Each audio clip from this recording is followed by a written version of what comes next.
Hello, hello, hello, hello, hello, hello, hello, hello, hello, hello, hello. Hello, everyone. Good morning, good morning, good morning. Good morning भाई लोग, क्या हाल चाल।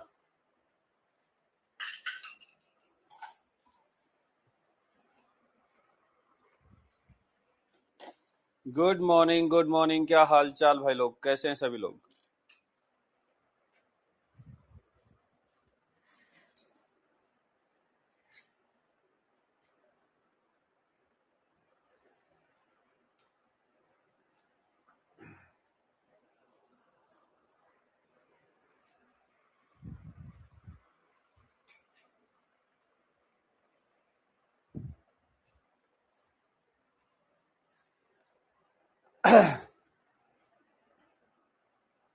Good morning, good morning, good morning, क्या हाल चाल, कैसे हैं सभी लोग।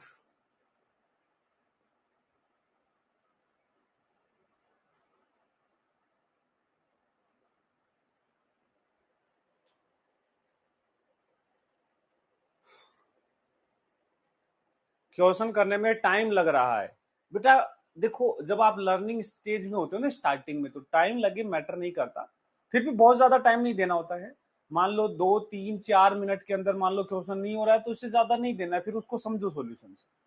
और ये भी तब जब आप लर्निंग फेज में हो तो वहां पे आपको समय लगता है चीजों को समझने में। जब आप प्रैक्टिस मोड में आते हो ना कि अब भाई आपने चैप्टर पढ़ लिया, इसके कुछ क्वेश्चंस भी लगा लिए, जैसे डीपीपी लगा लिए हैं तो अब मॉड्यूल लगा रहे हैं या फिर कोई असाइनमेंट और लगा रहे हैं, तो फिर उसको प्रैक्टिस मोड में आपको 1.5 2 मिनट से ज्यादा नहीं देना किसी क्वेश्चन को। आपको क्वेश्चन करना और छोड़ना दोनों आना चाहिए। जब आप प्रैक्टिस क्वेश्चन करते हो तो आपको करना और छोड़ना दोनों आना चाहिए। जैसे मान लो आपने 20 क्वेश्चन सेलेक्ट किए, उसको कर रहे हो, तो उसमें से आपको ये भी देखना है कि यार ये क्वेश्चन मेरी मेरी बस से में नहीं है, मेरी बस से बाहर है, टाइम लग जाएगा, नहीं हो पाएगा, मतलब लग रहा है ना कि ये है, तो उसको स्किप करना सीखो। एक टाइम बाउंड प्रैक्टिस करना सीखो, उसका इफेक्ट आपको लॉन्ग टर्म जब एग्जाम दोगे तब आपको देखने को मिलेगा। जैसे आप पिछले 2 3 साल के पेपर देख रहे हो ना, तो जो 25 का देख लो, 26 रीनीट का देख लो, जो क्वेश्चंस को सेलेक्ट करना जानता है कि ये नहीं करना, उसका पेपर अच्छा हुआ होगा, श्योर है। पिछले 2 साल से जो जब भी नीट का पेपर डिफिकल्ट आएगा तो ऑल 45 क्वेश्चंस डिफिकल्ट नहीं होते हैं। लेकिन जो 5 7 10 क्वेश्चन जो डिफिकल्ट लेवल के आते हैं, उनको पहचानना आना चाहिए कि यार ये मेरे बस का नहीं, और करूंगा तो भी लास्ट में करूंगा, टाइम बचेगा तो। और फिजिक्स और केमिस्ट्री दोनों में ये हैबिट डालनी चाहिए अपने, कि टाइम बचेगा तो लास्ट में करूंगा। ठीक है ना। और टाइम जो है धीरे धीरे प्रैक्टिस से भी, स्पीड से भी बढ़ता है। जैसे अभी क्या है, अभी आपके लिए सारे क्वेश्चंस नए हैं, तो उसको समझने में, फिर उसका कॉन्सेप्ट दिमाग में रिकॉल करने में, फिर उसको अप्लाई करने में टाइम लग रहा है, और थोड़ा सा कॉन्फिडेंस भी नहीं होता कि पता नहीं सही कर रहा हूं या नहीं। लेकिन जब आप कई क्वेश्चंस कर चुके होगे तो धीरे धीरे अपने आप ही आपकी स्पीड बढ़ने लग जाएगी और टाइम घट जाएगा। ठीक है।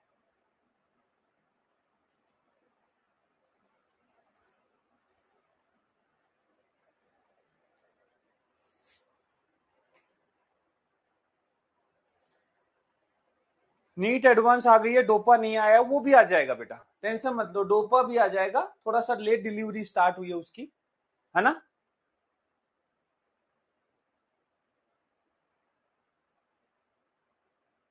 अगर मुझे एक दो क्वेश्चन में दिक्कत आई थी क्या, वो फिर से एक बार हो सकता है क्या, अगर पॉसिबल हो। बेटा आप करो खुद से, जिसमें दिक्कत आई थी उसको सॉल्यूशन से समझो और करो। यदि मान लो क्लास का कोई क्वेश्चन है उसमें दिक्कत आ रही है, तो उस वाले क्वेश्चन का जाकर के वीडियो खोलो और देख लो। रिकॉर्डेड वीडियो मिलने का यही तो बेटर है, आप 4 बार समझो, 4 बार रिपीट करो, बिल्कुल जीरो से रिपीट करो। ठीक है। फॉर्मूला कैसे याद करें यार, ये तो याद हो जाता, और ऐसा तो अभी तक यहाँ कोई फॉर्मूला भी नहीं आया कि याद करने में दिक्कत आई। ठीक है ना। बाकी ये जो चैप्टर्स के जो डायमेंशनल फॉर्मूला निकालने की बात कर रहे हो, तो ये जब हम आगे चैप्टर्स पढ़ेंगे तो ये इतने यूज आएंगे कि सारे याद हो जाएंगे, टेंशन मत लो। वो एडवांस वाला क्वेश्चन, हाँ वो तो होमवर्क जो क्वेश्चंस दिए थे वो तो डिस्कस करेंगे ही करेंगे। जो होमवर्क क्वेश्चंस दिए थे वो तो डिस्कस करेंगे ही। ठीक है, चलो करें अब स्टार्ट।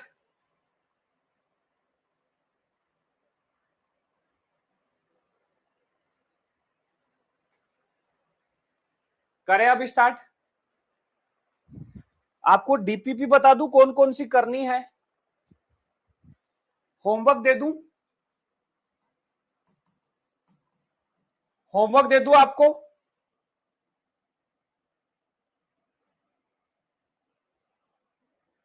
होमवर्क दे दूं,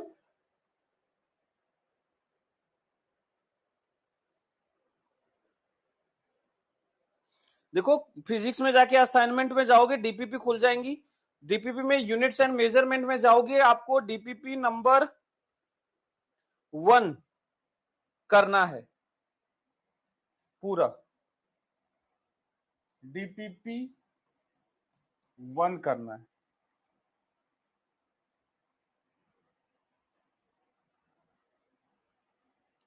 डीपीपी 2 करना है।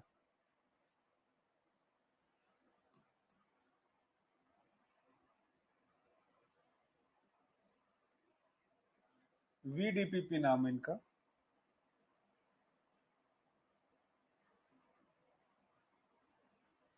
1 और 2 करना है, अभी 1 और 2 करो, 1 और 2 करो, और मॉड्यूल में जाओ तत्वा।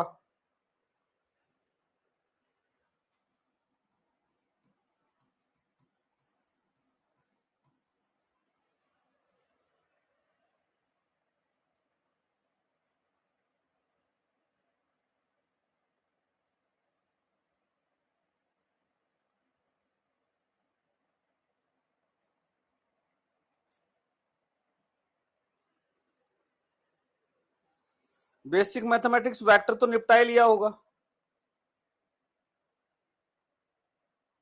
एक्सरसाइज 1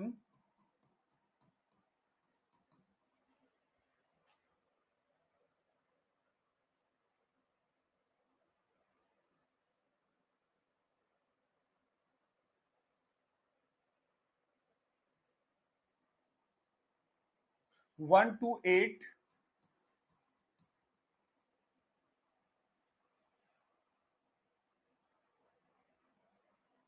53 to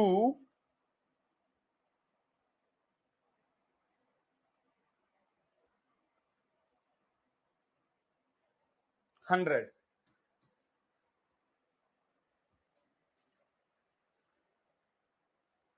ठीक है, ओके, ये होमवर्क है,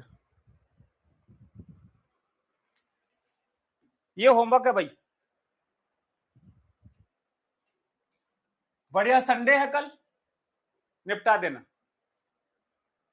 बढ़िया संडे है, निपटा देना। नेक्स्ट वीक डिस्कशन करेंगे अपन डाउट सेशन में। नेक्स्ट वीक डाउट सेशन लगाऊंगा एक, जिसमें डिस्कस कर दूंगा जो होमवर्क क्वेश्चन दे रहा हूं मैं। ठीक है, नीट एडवांस, नीट एडवांस ऐसे मत करो, पहले ये करो। नीट एडवांस एरर पढ़ाने के बाद दूंगा, ओके। नेक्स्ट वीक एक डाउट सेशन लगाएंगे अपन, हर चैप्टर में ऐसे डाउट सेशन लगा करके डिस्कस कर दिया करेंगे, ज्यादा सही है मेरे ख्याल से, ओके। जो भी आपके डाउट्स होते हैं मार्क कर लो, कहीं लिख लो, आप एक डाउट बुक बना लो, नोटबुक में ऐसे, जैसे मान लो यहां पे आप टिक नहीं कर पा रहे हो ऑनलाइन पीडीएफ में, तो आप एक नोटबुक बनाओ जिसका नाम है डाउट बुक। तो डीपीपी लिखा, दिस, कौन कौन से क्वेश्चन है डाउट लिख दो। मॉड्यूल का लिखा, एक्सरसाइज 1 कौन कौन से क्वेश्चन है डाउट लिख लो, नंबर लिख लिया करो, फिर हम डिस्कस कर लेंगे, ओके। कर लिया, अच्छी बात है, कर लिया, अच्छी बात है, ठीक है। डीपीपी कहां है बेटा, पता नहीं कहां है, आप अलमारी उलबारी में चेक करो, मिल जाएंगे। नहीं है आपके पास, अलमारी में देखो, मम्मा ने तिजोरी में रख रखी होंगी वो, देखो वहां मिल जाएंगी। ठीक है।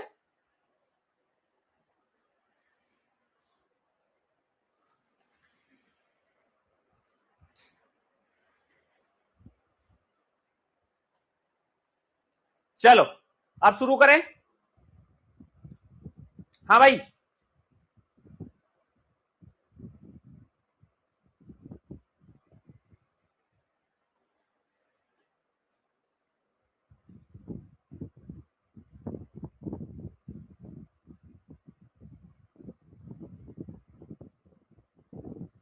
चलो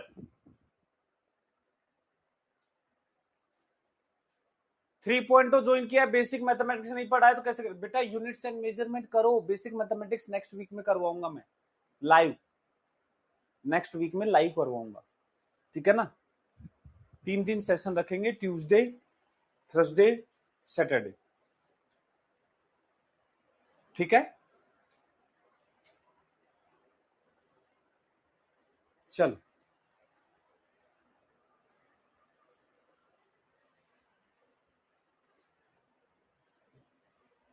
ये क्वेश्चन होमवर्क में दिया था, चलो क्या आंसर आया भरो। होमवर्क में क्वेश्चन दिया था, क्या आंसर आया भरो।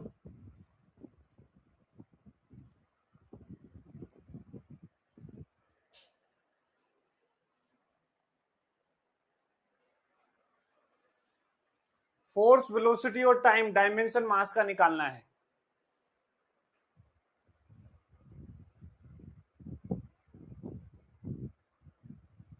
कम है बेटा, जो ए और सी वाले देखो क्या गड़बड़ कर रहे हो, देखो क्या गड़बड़ कर रहे हो। इसको डायरेक्ट करते हैं हम दूसरे वाले मेथड से। देखो फोर्स का डायमेंशन है m1 l1 t minus 2, velocity का डायमेंशन है lt माइनस 1 और टाइम का डायमेंशन है t। हमें मास बनाना है, मास बनाना है, मास चाहिए, मास चाहिए। इसने मना किया, इसने मना किया, इसके पास गए, ये बोला दे दूंगा। हमने कहा दे दो, ये बोला एक चाहिए तो एक ले जाओ। फोर्स एक ले लिया तो मास एक आ गया, लेकिन मास के साथ साथ एक्स्ट्रा फ्री आ गए लेंथ और टाइम। ये तो चाहिए ही नहीं थे हमें, हमें तो सिर्फ मास चाहिए था। तो हमने कहा भाई लेंथ को हटाओ, लेंथ 1 आ गया। ये तो हटा नहीं सकता लेंथ को, ये हटा सकता है। लेंथ को हटाने के लिए वेलोसिटी से क्या कर दो, डिवाइड कर दो। ये लो, वेलोसिटी से डिवाइड कर दिया, लेंथ हट गया। टाइम -1 तो बच गया। अब ये -1 कहां से जाए, टी -1 मतलब ऊपर टी से मल्टीप्लाई कर दो, ऊपर टी से मल्टीप्लाई कर दो, तो आंसर आ जाएगा f1v-1t1, f1v-1t1। देखो f1v-1t1 दूसरे तरीके से भी कर सकते हैं, प्रॉपर तरीके से तीनों के डायमेंशंस को बैलेंस करा करके, ठीक है बेटा। चेक करने से आ जाएगा, लेकिन उस मेथड से मत जाओ। कॉन्सेप्ट कब सीखोगे, अरे चारों ऑप्शन चेक कर करके करोगे तो कॉन्सेप्ट कब सीखोगे मेरे भाई। इसका किया,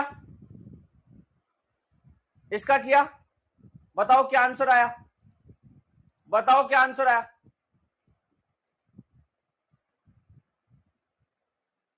बताओ बताओ बताओ, नीट एडवांस बुक का क्वेश्चन है।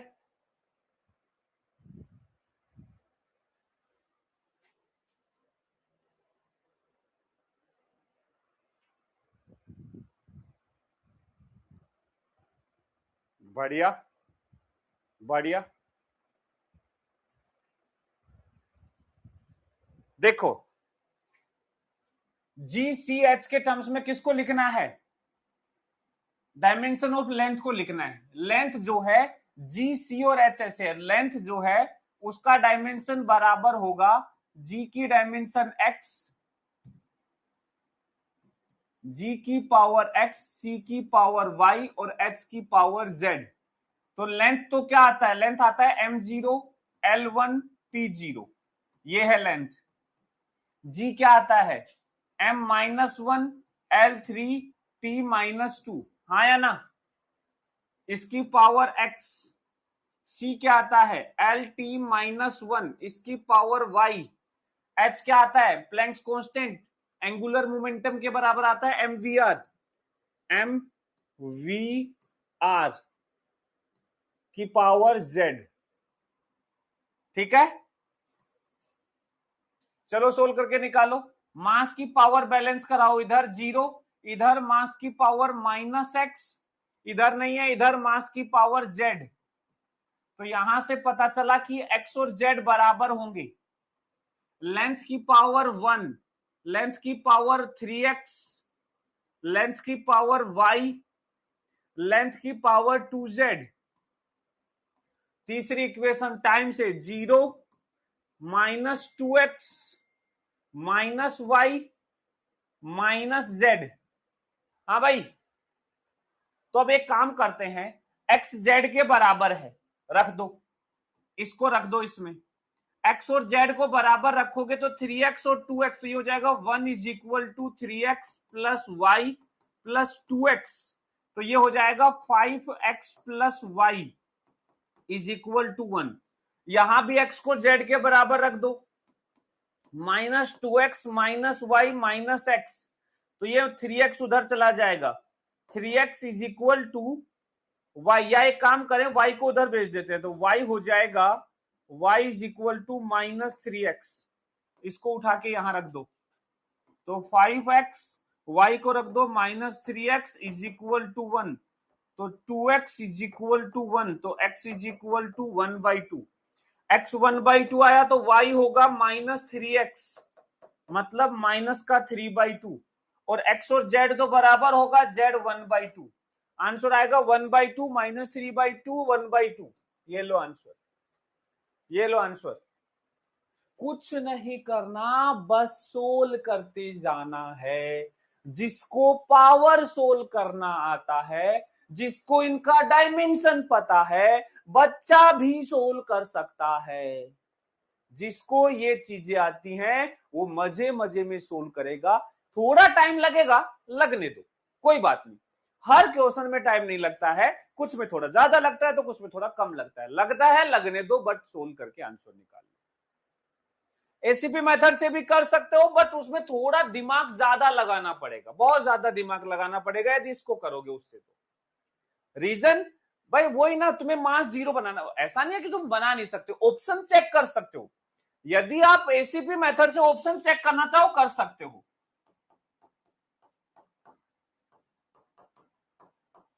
क्या देखो, देखो कैसे चेक करेंगे।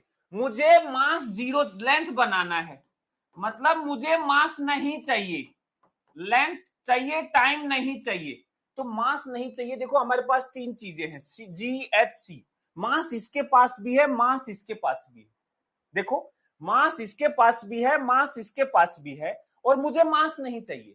तो ये तो श्योर है, मास की पावर 0 बता रहा है कि g की पावर x और hc, ये h की पावर z। मास की पावर 0 बता रहा है कि जितना, देखो मास -1 तो मास +1, तो x और z तो सेम होंगे। ये तो यहां से ही पता चल रहा है कि x और z तो सेम होंगे। ये भी यही आया, जब हमने मास की पावर बैलेंस कराया तो यही आया, x और z सेम होंगे। ऑप्शन देखो, पहला गलत, x और z गलत, ये वाला गलत, ये वाला गलत, ये लो आंसर। जस्ट मास से हमारा आंसर आ जा रहा है। एग्जाम में ये चीज देखो, यहां पे आप पूरा आंसर निकालो, लेकिन एग्जाम में आप ऐसी छोटी छोटी चीजें अप्लाई करने की कोशिश कर सकते हो, घर पे भी करो, लेकिन इसको ऐसे कर लिया, फिर प्रॉपर मेथड से जरूर करो। जब आप घर पे क्वेश्चन कर रहे हो तो प्रॉपर मेथड से जरूर करो। इतना देख के आंसर तो आ रहा है कि एक्स और जेड सेम है, एक ही ऑप्शन है। बात समझ रहे हो मेरी बात को? बोलो बोलो बोलो बोलो बोलो बोलो। क्लियर है बात सभी को? हाँ भाई, अरे बोलो भाई। रीनीट 2026, रीनीट 2026 वाला ये क्वेश्चन, बोलो भाई क्या आंसर आया? क्या आंसर आया? एग्जाम में तो तुम्हारा आया नहीं होगा, यहां तो आ ही गया है भाई, अब तो आ ही गया होगा। Do it.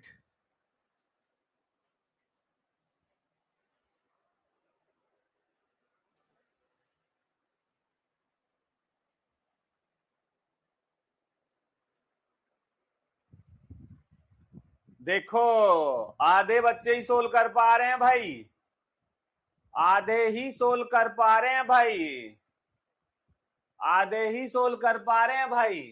देखो तुम्हें क्या लगता है, हमें देखो तीन चीजें दी हैं। सिग्मा है स्टीफंस कांस्टेंट, सिग्मा है स्टीफंस कांस्टेंट। इसके लिए फॉर्मूला होता है power is equal to sigma E A T की पावर 4। दूसरा है बोल्ट्जमैन कांस्टेंट, बोल्ट्जमैन कांस्टेंट बेटा इसके लिए फॉर्मूला होता है energy is equal to half K T. Half तो डायमेंशन लेस है, मेन चीज है K T. Boltzmann constant K B है तो के बी इंटू टी, ये फॉर्मूला होता है half K T.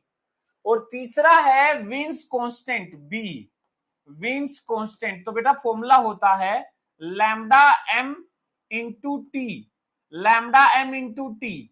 Lambda M wavelength होती है into T is equal to constant B.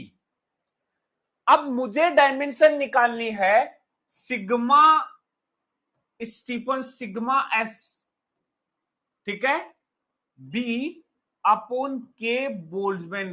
देखो -1 को नीचे लेके गया, के की पावर -1 को नीचे लेके गया। अब एक तरीका तो क्या है, आप प्रॉपर सिग्मा की डायमेंशन निकालो, के की डायमेंशन निकालो, बी की डायमेंशन निकालो और तीनों का डायमेंशन यहां रख के आंसर निकाल दो, तीनों का डायमेंशन रख के यहां आंसर निकाल दो। ठीक है, एक तरीका तो ये है। लेकिन मैं दूसरा तरीका बताता हूं, तीनों का डायमेंशन निकालना फिर उसमें कैलकुलेशन मिस्टेक होने के चांसेस है। आप क्या करो, सिग्मा को, सिग्मा का ये निकालना तो सिग्मा को पुट कर सकते हो, सिग्मा का डायमेंशन बी का डायमेंशन अपॉन बोल्ट्जमैन कांस्टेंट का डायमेंशन, ये लिखना है ना।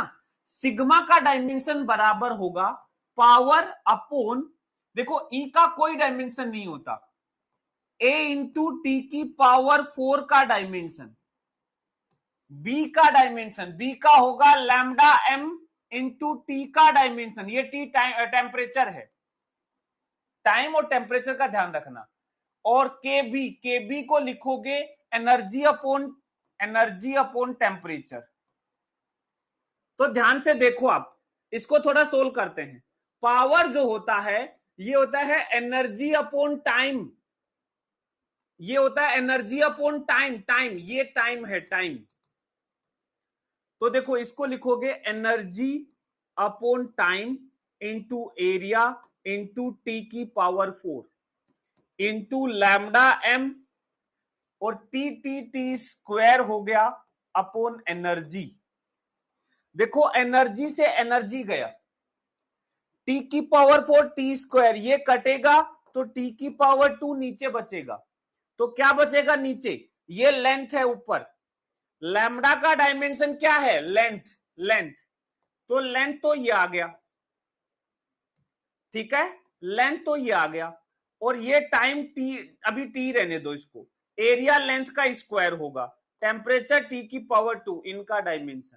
देखो एक लेंथ ये कट गया तो ये आएगा टी -1 एल -1 T2, तो इसका डायमेंशन क्या होगा, कैपिटल टी -1 एल -1 और इसका डायमेंशन होगा के, के।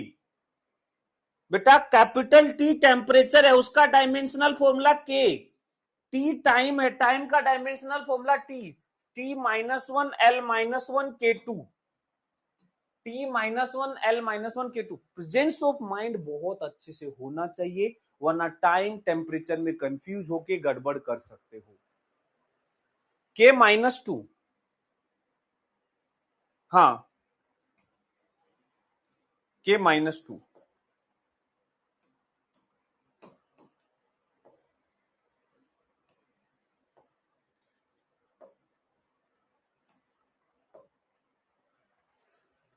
ठीक है, के -2। बोलो भाई, कोई दिक्कत, कोई दिक्कत, तो कर सकते हो आराम से, बस टाइम केल्विन इनमें डिफरेंस ध्यान रखना है। I am a new student, please explain this question again. बेटा न्यू स्टूडेंट हो तो ये कहां समझ में आएगा आपको अभी एकदम से, एकदम से मुंह उठा के आओगे, आपको ये क्वेश्चन समझ में आ जाएगा ऐसे कैसे होगा। ये डायमेंशन निकालना मैंने लेक्चर 1 2 में सिखाया था, सबके डायमेंशनल फॉर्मूला निकाले थे। तो पहले ये डायमेंशनल निकालना सीखो, फिर इसमें वैल्यू पुट करी जाएंगी। उसके बाद कुछ नहीं है, जिसको ये पता है फॉर्मूले होते हैं, उसके बाद ये उठा करके वैल्यू पुट करना is not a big task है। सर के बी तो 2E/T होगा ना। हाँ, अब यही तो बात है ना, तुम लोग है ना मुंह उठा के ऐसे किसी भी लेक्चर में आते होगे। जिस मैंने डे 1 में बोला था नालायको, एनर्जी का फॉर्मूला होता है हाफ के इंटू टी। तो यहां एनर्जी का डायमेंशन के बोल्ट्जमैन इंटू टी के बराबर होगा। हाफ का कोई डायमेंशन नहीं होता, हाफ का कोई डायमेंशन नहीं होता। जब हम यहां इसकी वैल्यू नहीं निकाल रहे हैं, क्या हम इसकी वैल्यू निकाल रहे हैं? नहीं, हम इसका डायमेंशनल फॉर्मूला निकाल रहे हैं। हम इसका डायमेंशनल फॉर्मूला निकाल रहे हैं, द डायमेंशन ऑफ दिस। तो यहां कांस्टेंट मायने नहीं रखते, यहां प्लस माइनस चीज मायने नहीं रखती, यहां ई मायने नहीं रखता। बोलो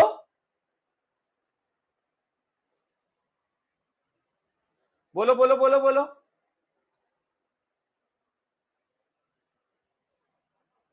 क्लियर है?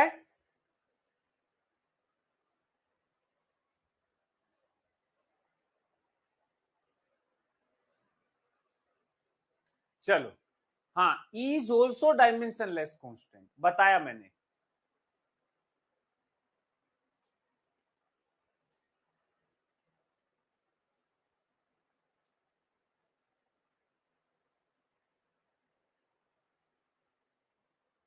इसके बाद एक क्वेश्चन ये, हाँ हाँ, चलो देखते हैं ईमानदारी से जिसने किया होगा, कितने लोगों का ईमानदारी से आंसर है। बाकी तो फर्जीवाड़ा करते ही हो तुम लोग। नीट एडवांस की बुक खोल करके देख लिया होगा, आंसर टेप दिया होगा तुमने। मुझे पता है जिस हिसाब से तुम्हारे आंसर आ रहे हैं।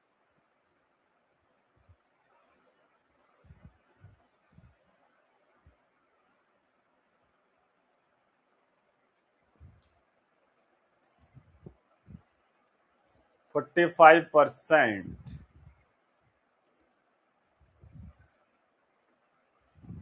देख रहे हो, ऐसे ऐसे क्वेश्चन है, फिर भी सारे सही करने वाले इतने बच्चे हैं। और भी होंगे नीचे, लेकिन ये टॉप रैंकर्स हैं।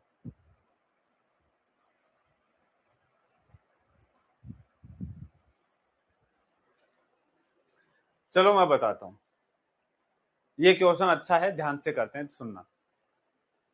The velocity acceleration and force in two system of unit are related है। दो सिस्टम ऑफ यूनिट हैं जिसमें वेलोसिटी और एक्सेलरेशन और फोर्स का यूनिट्स का रिलेशन ऐसा है। वेलोसिटी नए सिस्टम ऑफ यूनिट में alpha square upon beta times पहले वाले की है। जैसे हम नहीं करते कि मान लो लेंथ था, हमने सेंटीमीटर से मीटर किया तो 100 गुना कर दिया, कुछ कांस्टेंट टाइम। यहां अल्फा बीटा कोई कांस्टेंट है। तो नए सिस्टम ऑफ यूनिट में वेलोसिटी पहले वाले का alpha square by beta times है, एक्सेलरेशन अल्फा बीटा टाइम्स है, और फोर्स 1/अल्फा बीटा टाइम्स है। तो हमसे पूछा है लेंथ मास टाइम और मोमेंटम का रिलेशन नए सिस्टम ऑफ यूनिट का पुराने से क्या रिलेशन होगा। तो इसमें मुझे सबसे आसान वेलोसिटी एक्सेलरेशन और फोर्स से लेंथ मास टाइम मोमेंटम सब निकालना है। सबसे आसान मुझे मास लग रहा है। ध्यान से देखना, मास क्या होता है? मास होता है फोर्स अपॉन एक्सेलरेशन, हाँ या ना? मास होता है फोर्स अपॉन एक्सेलरेशन। तो नया मास जो होगा एम डैश नए सिस्टम ऑफ यूनिट में, वो होगा एफ डैश अपॉन ए डैश, हाँ या ना? एफ डैश, एफ डैश कितना है? एफ डैश है 1/अल्फा बीटा टाइम्स ऑफ एफ, और ए डैश है अल्फा बीटा टाइम्स ऑफ ए। तो एम डैश देखोगे आप ध्यान से, तो यह आएगा 1/अल्फा square beta square into F by A. F by A क्या है? एम है। तो देखो हमारा आ गया M dash is equal to 1/अल्फा square beta square M. M dash जो है 1/अल्फा स्क्वायर बीटा स्क्वायर एम, या तो ये आंसर है या ये आंसर है। ए और सी में से आंसर होगा, देखो ए और सी में से आंसर होगा, ऐसे रिलेशन निकालना है। देखो कुछ नहीं किया, हमें दोनों सिस्टम ऑफ यूनिट में मास का रिलेशन निकालना है। तो मैंने सोचा यार मास को इन तीनों के टर्म्स में कैसे लिखें। अब जरूरी नहीं है तीनों आए, मास इन दो के टर्म्स में लिख पा रहे हैं तो लिख दो, फोर्स अपॉन एक्सेलरेशन। देखो जो रिलेशन सीधा सीधा याद है उसको सोल्व करके निकालने की जरूरत नहीं है, मुझे मास सीधा सीधा दिख रहा है, फोर्स और एक्सेलरेशन का रेशियो है, तो मुझे सोल्व करके नहीं निकालना है। अब जैसे और दूसरी बात करते हैं, जैसे वेलोसिटी है, फोर्स एक्सेलरेशन है, मास हो गया, टाइम, इनसे टाइम कैसे निकालें, वेलोसिटी एक्सेलरेशन और फोर्स से टाइम कैसे निकालें। टाइम देखो इसमें और इसमें अलग अलग है, टाइम से काम बन जाएगा, टाइम से काम बन जाएगा। अब देखो टाइम कैसे निकालें, for time in terms of velocity acceleration and force. पहले तो इन तीनों के टर्म्स में टाइम को लिखो। तो देखो वेलोसिटी का डायमेंशन क्या है, L T minus one, acceleration का डायमेंशन क्या है, L T minus two, force का डायमेंशन क्या है, M one L one T minus two. मुझे चाहिए टाइम, अरे टाइम तो वैसे ही निकल जाएगा, इन दोनों से निकल जाएगा। देखो देखो देखो बाय सिंपल ऑब्जर्वेशन, टाइम जो है वो आ जाएगा वेलोसिटी का डायमेंशन अपॉन एक्सेलरेशन का डायमेंशन। देखो वेलोसिटी है एल टी माइनस वन और ये है L T minus to, L cut जाएगा टी वन आ जाएगा, देखो आ रहा है ना।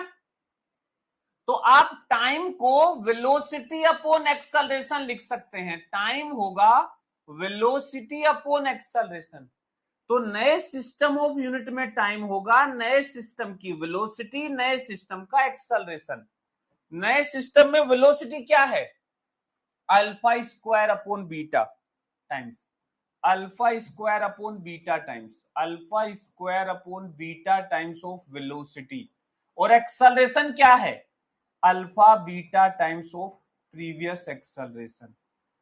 तो यहां टी डैश क्या आ जाएगा, देखो एक अल्फा से एक अल्फा गया और ये बीटा बीटा बीटा स्क्वायर हो गया, तो alpha upon beta square times of V by A. V by A क्या है, टाइम, तो टी डैश हो गया alpha upon beta square times of T, alpha upon beta square, alpha upon beta square times of T. ये लो, ये वाला answer हो गया, ये वाला आंसर।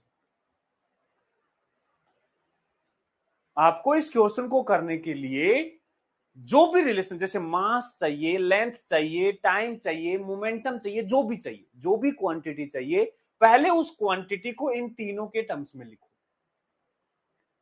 जैसे एक्सेलरेशन था, ये सीधा सीधा दिख रहा था, फोर्स और एक्सेलरेशन, मास जो है, फोर्स और एक्सेलरेशन का रेशियो है, मास सीधा दिख रहा था।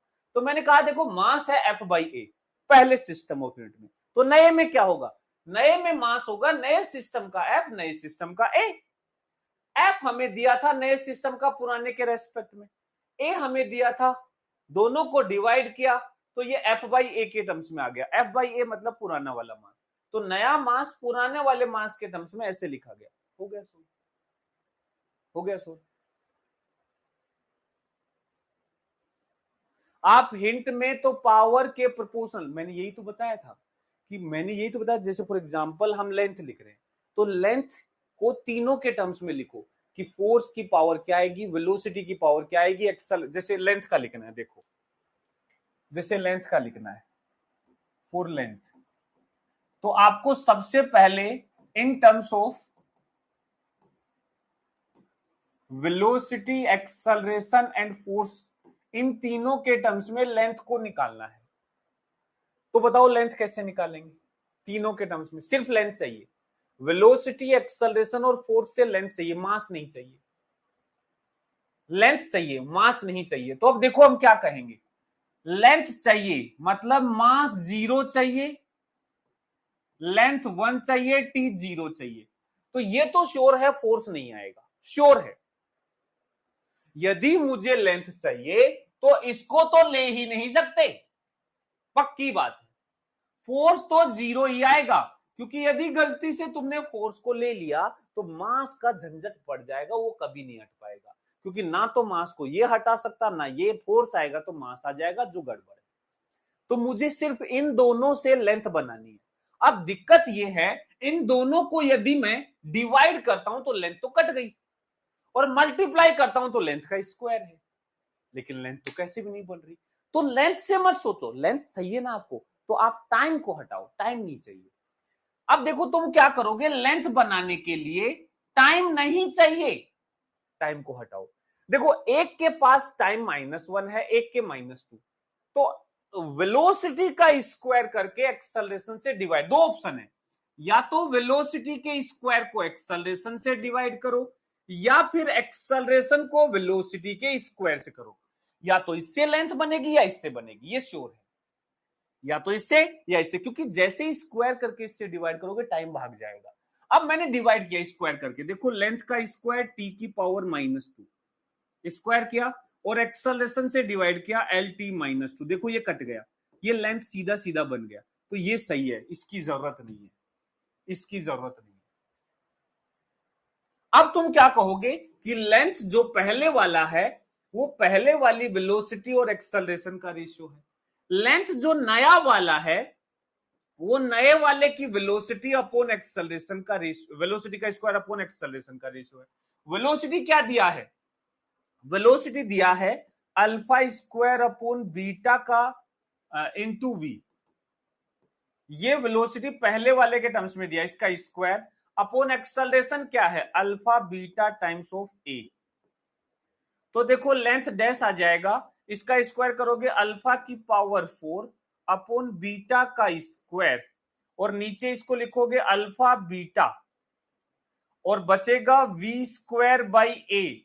इस वी स्क्वायर बाई ए को लिख सकता हूं पहले वाली लेंथ, तो लेंथ नहीं आ जाएगी, अल्फा एक कट जाएगा, अल्फा की पावर 3 अपॉन बीटा की पावर 3 इंटू पहले वाली लेंथ। देख लो, अल्फा की पावर 3 अपॉन बीटा की पावर 3 इंटू पहले वाली लेंथ, ऐसे लेंथ तो V A upon V square. देखो यदि आपको याद है formula V square by R acceleration होता है, तो आप सीधा सीधा R V square by A लिख दोगे, उससे भी आ जाएगा, मैं तो डायमेंशन से बता रहा हूं। और यदि मान लो मुझे ये चीज भी क्लिक नहीं हो पा रही है, तो फिर मुझे रूट बेसिक से जाना पड़ेगा। मान लेंगे लेंथ फोर्स की पावर अल्फा, ए की पावर बीटा, वी की पावर गामा है, अल्फा बीटा गामा निकालेंगे, लेकिन वो बड़ा बन जाएगा, लेंथी प्रोसेस हो जाएगा। इतने बड़े क्वेश्चन में श्योर है चार चीजें पूछी है तो एक या दो चीजों से आंसर आ जाएगा, और जो इनमें सबसे आसानी से आप दो चीजें निकाल सकते हो उनसे आसान आ गया, मास और टाइम से ही आंसर आ गया, मास और टाइम से ही आंसर आ गया। बोलो बोलो बोलो बोलो, क्या बोलते हो, क्लियर है?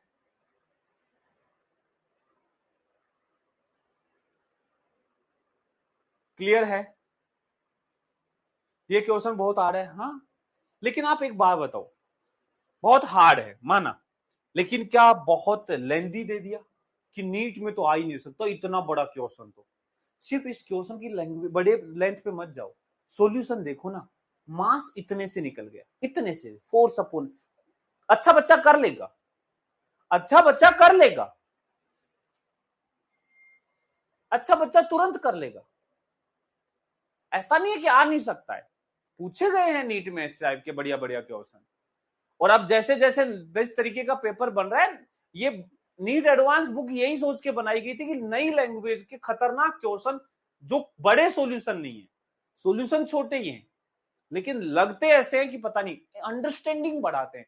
ये क्वेश्चन वो बच्चा कर पाएगा जिसको इन चीजों पे पकड़ है अच्छे से, कि कैसे एक और दूसरी यूनिट का कंपैरिजन किया जाता है, कैसे हम रिलेशन निकालते हैं। ये डायरेक्ट रिलेशन निकालने का क्वेश्चन नहीं है, उसका यूज करके दो यूनिट्स को कंपेयर करवा रहा है, उस चीज को यूज करके यूनिट्स को कंपेयर करवा रहा है कि देखो वेलोसिटी का, डायरेक्ट ऐसा नहीं है कि ये वेलोसिटी, एक्सेलरेशन और टाइम के टर्म्स में ये बताओ, ये थोड़ा उसका लेवल अप वर्जन है।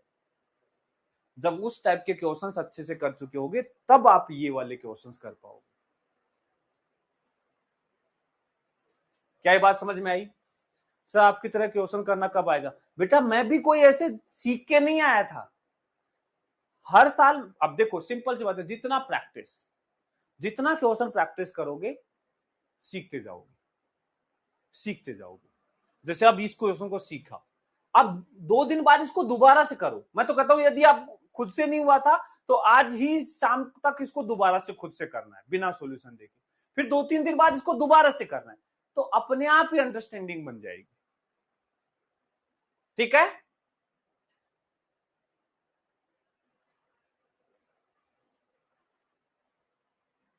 चलो नेक्स्ट है लिमिटेशन ऑफ डायमेंशनल एनालिसिस। मेरा क्वेश्चन सही है फिर भी रैंक बहुत नीचे दिखा रहा है। बेटा आपका क्वेश्चन सही है, मैं मना नहीं कर रहा हूं, लेकिन आपसे कम समय में बाकियों ने जवाब दिया होगा। अब कम समय में इसलिए दिया क्योंकि होमवर्क में दिया था, और होमवर्क में दिया हुआ क्वेश्चन आप यदि करके लाए हो तो तुरंत जवाब दो। ठीक है ना बेटा? जिस तरीके से नीट के एग्जाम में एक एक नंबर के ऊपर कई कई रैंक होती है, वही वाली बात है, सबका सारे सही है।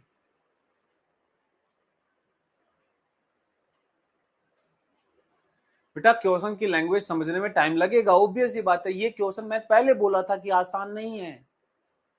इतनी बड़ी लैंग्वेज को समझना, ऐसे कॉम्प्लेक्स लैंग्वेज को समझना, उसको करना आसान काम नहीं है। तभी तो मैं होमवर्क में दिया था कि आप थोड़ा समझ के आओ फिर मैं समझाऊं।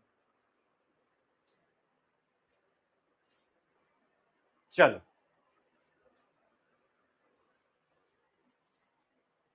Application of dimensional analysis. बेटा जो हम पिछले 2-3 क्लास से कर रहे हैं डायमेंशनल एनालिसिस, इसकी लिमिटेशन क्या है, क्या क्या चीजें हम डायमेंशनल एनालिसिस से नहीं कर पा रहे हैं, उनके बारे में कुछ बातें बताई गई है। पहला point, we can only check dimensional correctness of equation but can not check physical correctness. याद है आपको kinetic energy half M V square होता है। अब यदि हम काइनेटिक एनर्जी को 2mv² लिखेंगे तो भी डायमेंशनली गलत नहीं है, डायमेंशन कहेगी दोनों तरफ बैलेंस है, तो हम डायमेंशनली कोई इक्वेशन सही है या नहीं है चेक कर सकते हैं। लेकिन वो फिजिकली करेक्ट है या नहीं है, उसको डायमेंशनल एनालिसिस से चेक नहीं किया जा सकता। फिजिकली करेक्ट है या नहीं है वो तो फॉर्मूला डेराइव करना पड़ेगा प्रॉपर तरीके से, उस कॉन्सेप्ट को यूज करके जो उस चीज का है। ठीक है? जैसे v is equal to U plus ATI या v is equal to 2u plus 3ATI, फॉर्मूले दोनों डायमेंशनली सही है, लेकिन हम जब डेराइव करके निकालते हैं तब पता चलता है v is equal to U plus AT आता है। ठीक है ना? तो हम फिजिकल करेक्टनेस डायमेंशनल एनालिसिस से चेक नहीं कर सकते। ठीक है? दूसरा, we can not find dimensionless constant of any formula. मतलब किसी एक फॉर्मूला में कोई डायमेंशनलेस कांस्टेंट, जैसे हमने एक फॉर्मूला निकाला किसी हाइट से पार्टिकल को रिलीज करते हैं ग्राउंड तक पहुंचने में कितना टाइम लेगा, फॉर्मूला रिड्यूस किया तो वो आया था कि जो टाइम है वो रूट एच बाई जी के प्रोपोर्शनल है। हमारा आया कि टाइम रूट एच बाई जी के प्रोपोर्शनल है, लेकिन एक्चुअल फॉर्मूला रूट 2h/g होता है। अब ये जो रूट के अंदर 2 है ये हम नहीं निकाल सकते क्योंकि इसका कोई डायमेंशन नहीं है।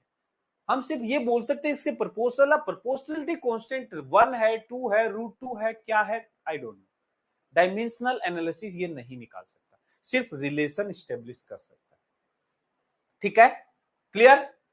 ये इसकी लिमिटेशन है।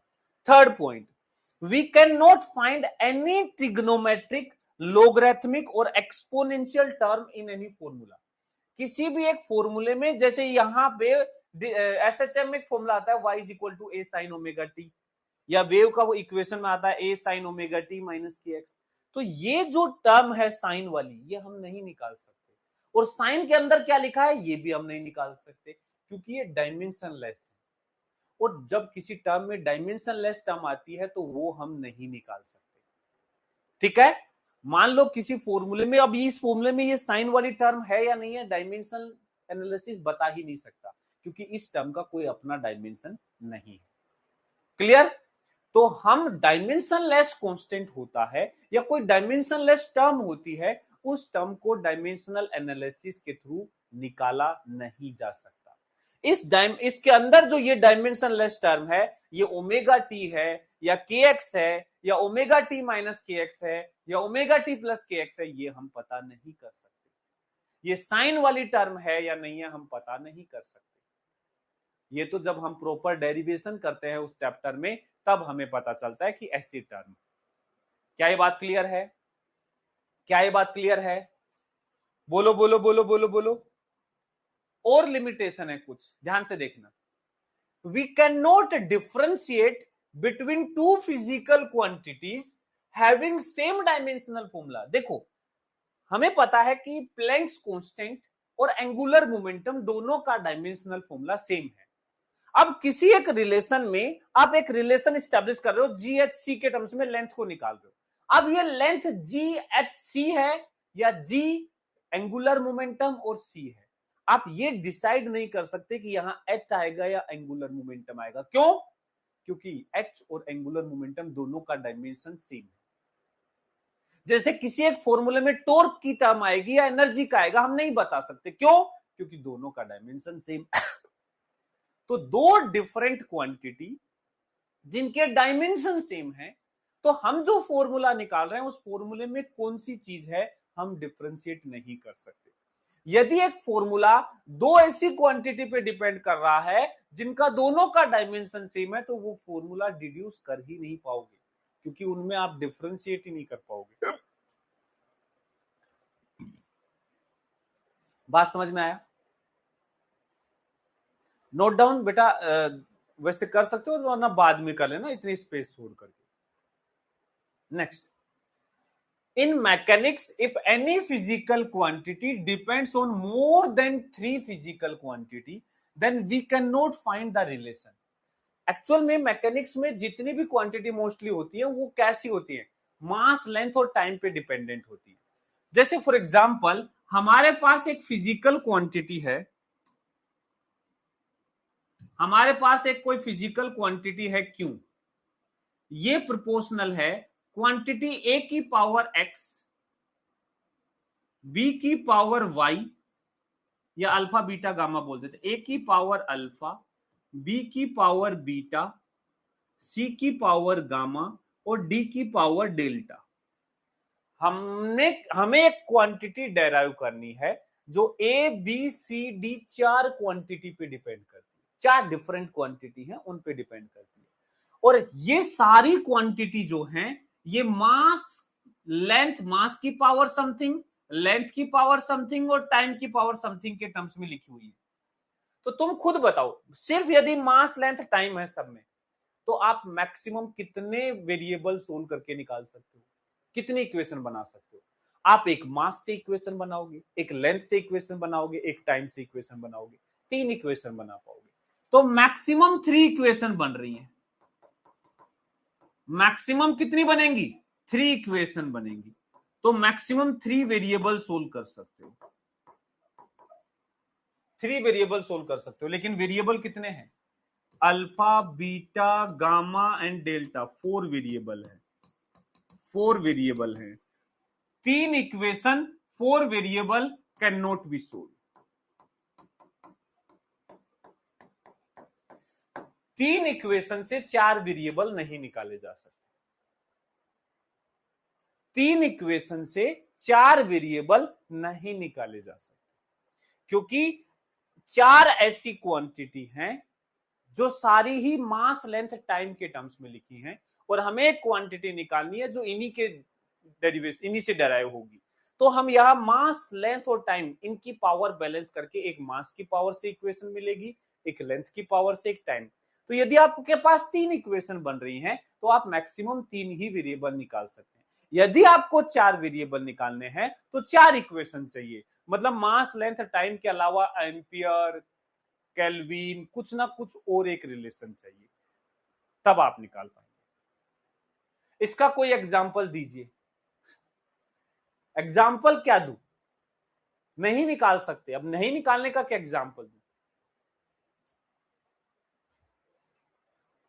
अब जैसे ऐसा कोई फॉर्मूला मेरे दिमाग में वैसे आ नहीं रहा जिसमें ऐसे मल्टीपल क्वांटिटी हो और वो हम रिलेशन निकालना पड़ेगा कोई ऐसा 4 क्वांटिटी पे डिपेंड करने वाला फॉर्मूला। बट हम ये तो इक्वेशन लॉजिकली समझ पा रहे हैं, ये तो हम लॉजिकली समझ पा रहे हैं कि ऑब्वियस सी बात है, हम जितनी इक्वेशन बना सकते हैं उतने ही तो वेरिएबल सोल्व कर सकते हैं।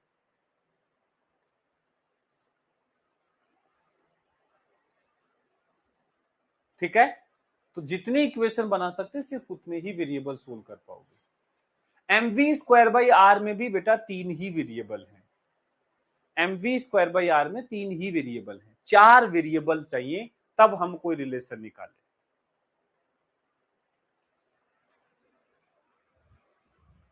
ठीक है बेटा, ऊपर वाला बोल रहा है जैसे फॉर एग्जांपल किसी फॉर्मूले में रेडियस भी है और लेंथ भी है। कोई एक फॉर्मूला है जिसमें रेडियस की टर्म भी है और लेंथ की टर्म्स भी है, तो हम वो डिड्यूस नहीं कर सकते। क्यों? क्योंकि रेडियस और लेंथ दोनों का ही डायमेंशन लेंथ है, तो हम रेडियस और लेंथ का डिफरेंस नहीं कर पाएंगे। जैसे फॉर एग्जांपल हमें निकालना है कि एक सिलेंडर है, सिलेंडर का वॉल्यूम। अब सिलेंडर का वॉल्यूम होता है पाई आर स्क्वायर इंटू एच।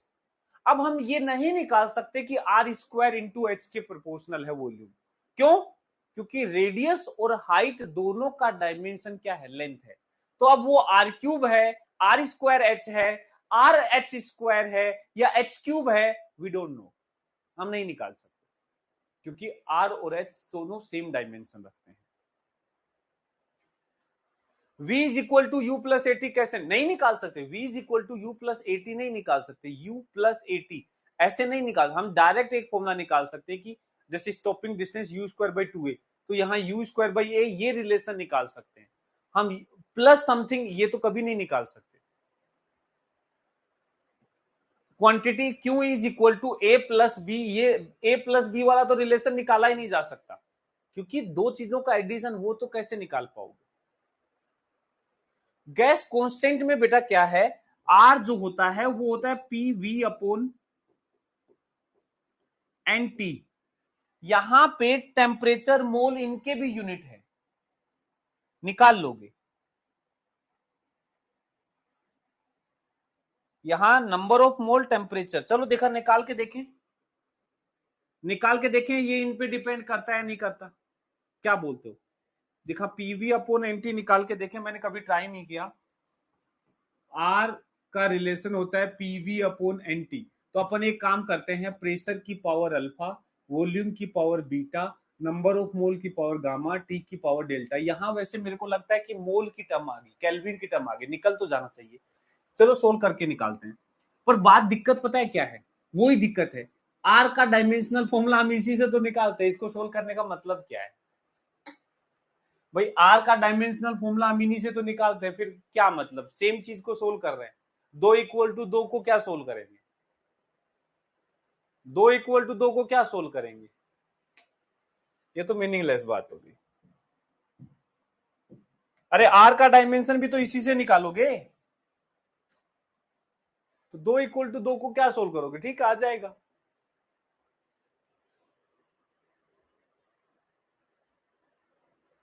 क्यों कैसे एमएलटी हुआ? मैंने क्या कहा? क्यों क्या है? कोई एक क्वांटिटी है, मैंने ऐसे थोड़ा ना कह दिया कि क्यों एनर्जी है, कोई भी एक क्वांटिटी हो सकती है क्यों। वो तो मैं बोल रहा हूं कि मैकेनिक्स में क्या होते हैं? Torque, energy, momentum, force, angular velocity, मतलब कुछ ऐसे होते हैं, तो ये एम एल टी इन्हीं पे डिपेंड करते हैं।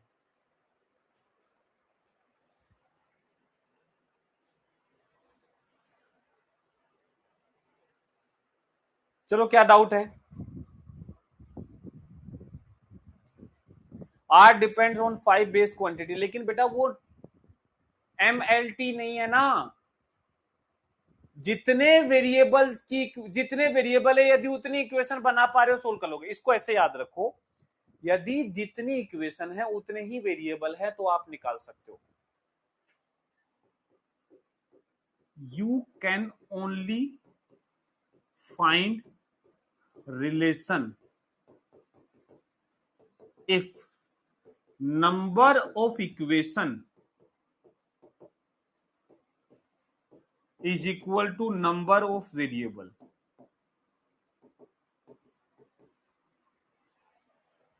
और number of equation equal to की बजाय आप लिखो ना, इक्वल टू की बजाय आप ज्यादा अच्छा रहेगा ये लिखो, number of equation is more than equal to number of variable. जितने वेरिएबल हैं उससे ज्यादा इक्वेशन चल जाएंगी, ज्यादा चल जाएंगी, कम नहीं चलेंगी, कम नहीं चलेंगी।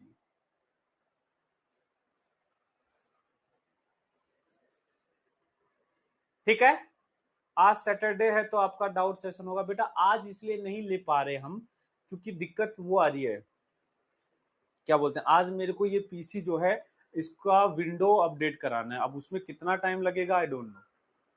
आज अपन लेते डाउट सेशन, लेकिन अभी मुझे ये अपडेट कराना है इसका, ये बहुत दिक्कत करता है रोज रोज, तो ये पूरा विंडो ही दोबारा डालेगा इसमें।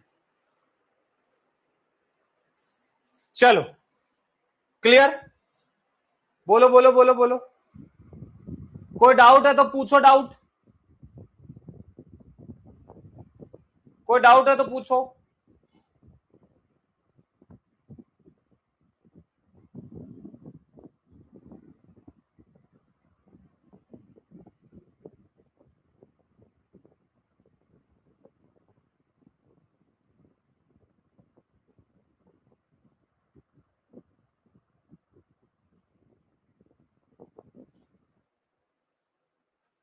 चलो,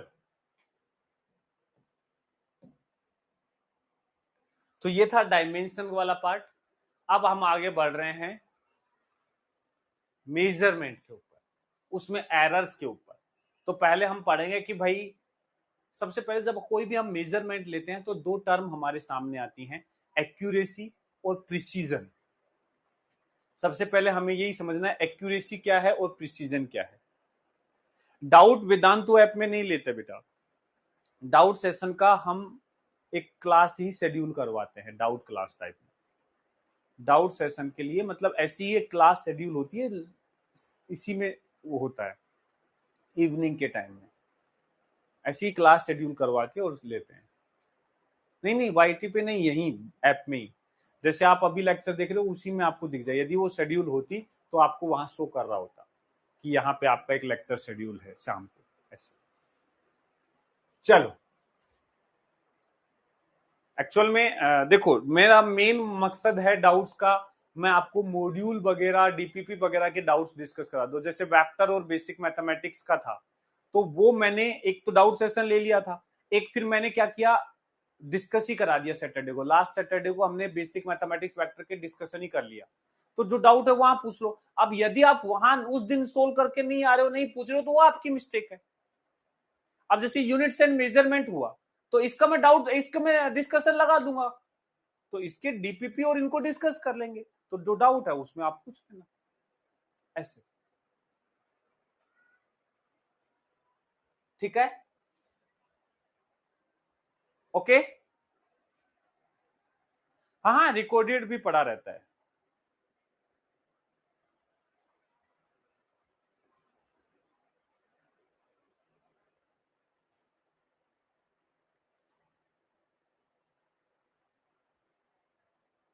मैं पीपीटी कहाँ लाने लगा अब बेटा, कुछ चीजें मैं लिख के ले आता हूँ, कुछ थोड़ी मोटी चीजें, ऐसे सारा नहीं लिखता हूँ।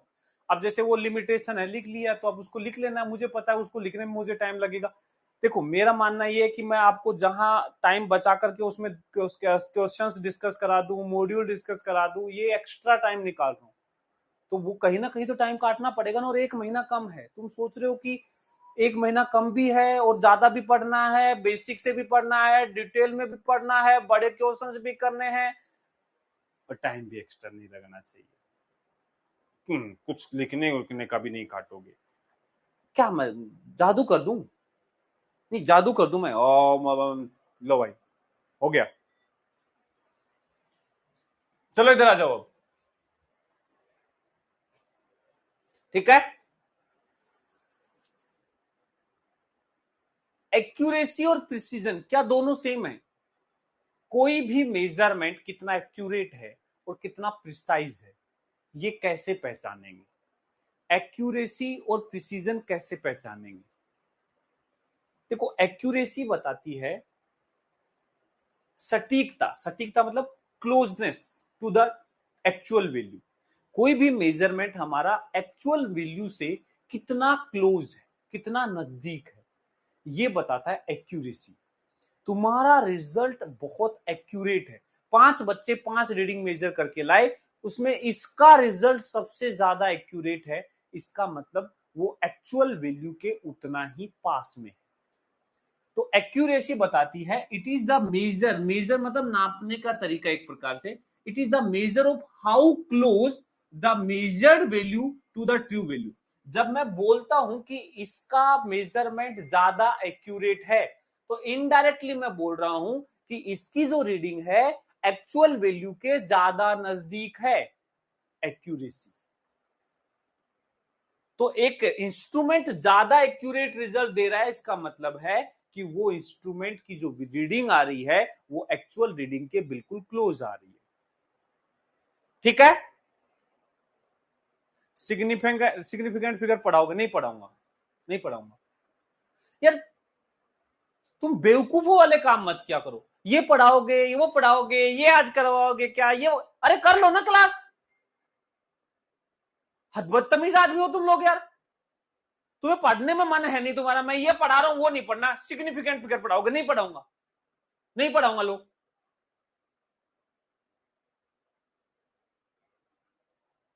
मतलब क्या बदतमीजी होती तुम्हारी, पता ही, जो पढ़ा रहा हूं वो नहीं पढ़ना है तुम्हें, फालतू की बातें करनी है। और जवाब नहीं दो तो फिर से मेरी बातों का तो जवाब भी नहीं देते हो।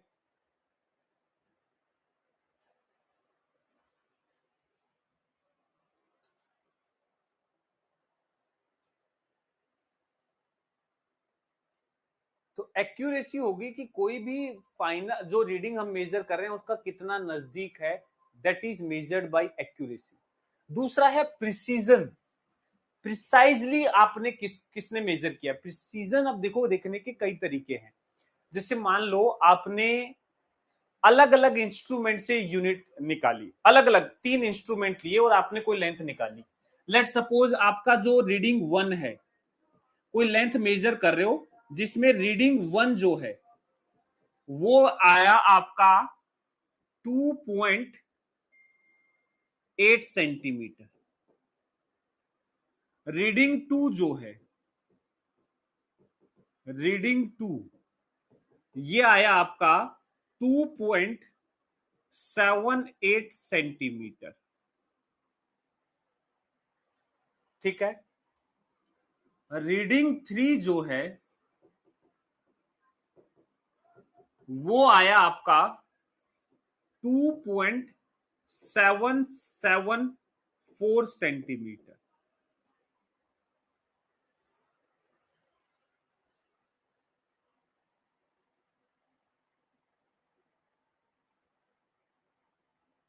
विच रीडिंग इज मोर प्रिसाइज? तो हम कहेंगे ये वाली रीडिंग सबसे ज्यादा प्रिसाइज है, मोर प्रिसाइज। तो एक प्रकार से हम यहां प्रिसीजन निकालने का तरीका है कि उस रीडिंग को कितने लेवल तक जाके आप मेजर कर रहे हो। प्रिसाइज मतलब कितना, मतलब कितने, मतलब एक प्रकार से मैं कहूं कितने डेसिमल प्लेसेस तक जाके आप मेजर कर रहे हो, ये प्रिसीजन देखने का तरीका है। ये डेसिमल के बाद 1 डिजिट तक आप श्योरिटी दे रहे हो, यहां डेसिमल के बाद 2 डिजिट तक आप श्योरिटी दे रहे हो, यहां डेसिमल के बाद 3 डिजिट तक आप श्योरिटी दे रहे हो। ज्यादा प्रिसाइजली आप मेजर कर रहे हो, इस वाली रीडिंग को आप ज्यादा प्रिसाइजली मेजर कर रहे हो। ठीक है बेटा, प्रिसाइज देखने का एक तरीका ये भी है, ये एक प्रकार से प्रिसीजन जो है वो इंस्ट्रूमेंट की ऊपर डिपेंड करता है कि आपने किस इंस्ट्रूमेंट से मेजर किया है। तो ये बता रहा है it tells us what resolution और limit the quantity is measured. More precise instrument होता है, वो इंस्ट्रूमेंट पे डिपेंड करता है। जैसे फॉर एग्जांपल ये आपने किसी एक स्केल से मेजर किया होगा, ये आपने वर्नियर स्केल से मेजर किया होगा, या आपने स्क्रू गेज से मेजर किया होगा। तो जिस इंस्ट्रूमेंट का लीस्ट काउंट होता है कि मिनिमम वो क्या रीडिंग मेजर कर सकता है, जिस इंस्ट्रूमेंट का लीस्ट काउंट जितना छोटा होगा वो उतना ही ज्यादा प्रिसाइज मेजर करेगा। Smaller the least count, smaller the least count, more precise will be reading.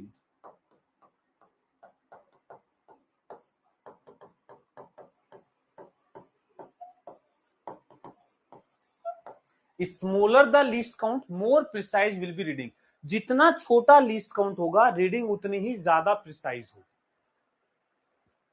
ठीक है, क्लियर क्लियर। जितना छोटा लीस्ट काउंट मतलब एक इंस्ट्रूमेंट, एक नॉर्मल हम जो स्केल यूज करते हैं उसका सबसे छोटा रीडिंग होता है 1 mm मतलब 0.1 सेंटीमीटर। और जो वर्नियर कैलिपर है हम पढ़ेंगे ये सारे इंस्ट्रूमेंट, उसका लीस्ट काउंट होता है 0.01 और स्क्रू गेज का होता है 0.001।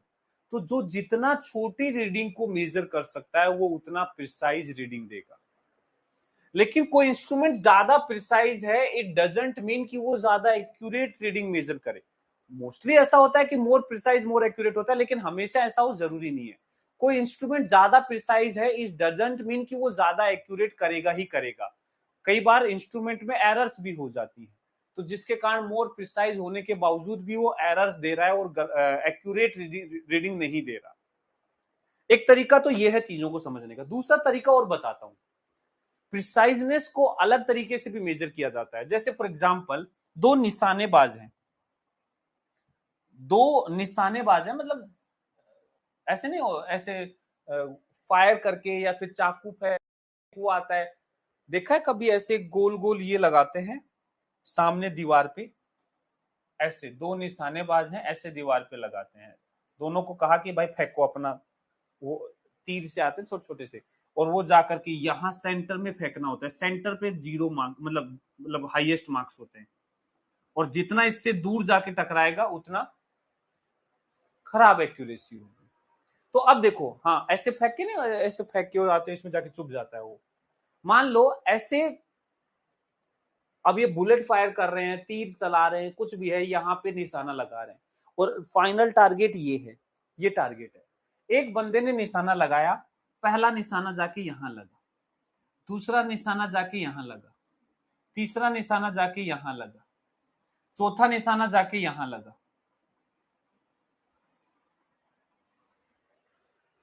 ये पहले वाले की रीडिंग है, ये टारगेट है।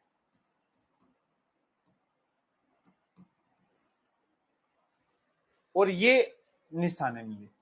दूसरे वाले ने क्या किया, पहला फेंका यहां टकराया, दूसरा फेंका यहां टकराया, तीसरा फेंका यहां टकराया, चौथा फेंका यहां टकराया। 4 रीडिंग ये आए।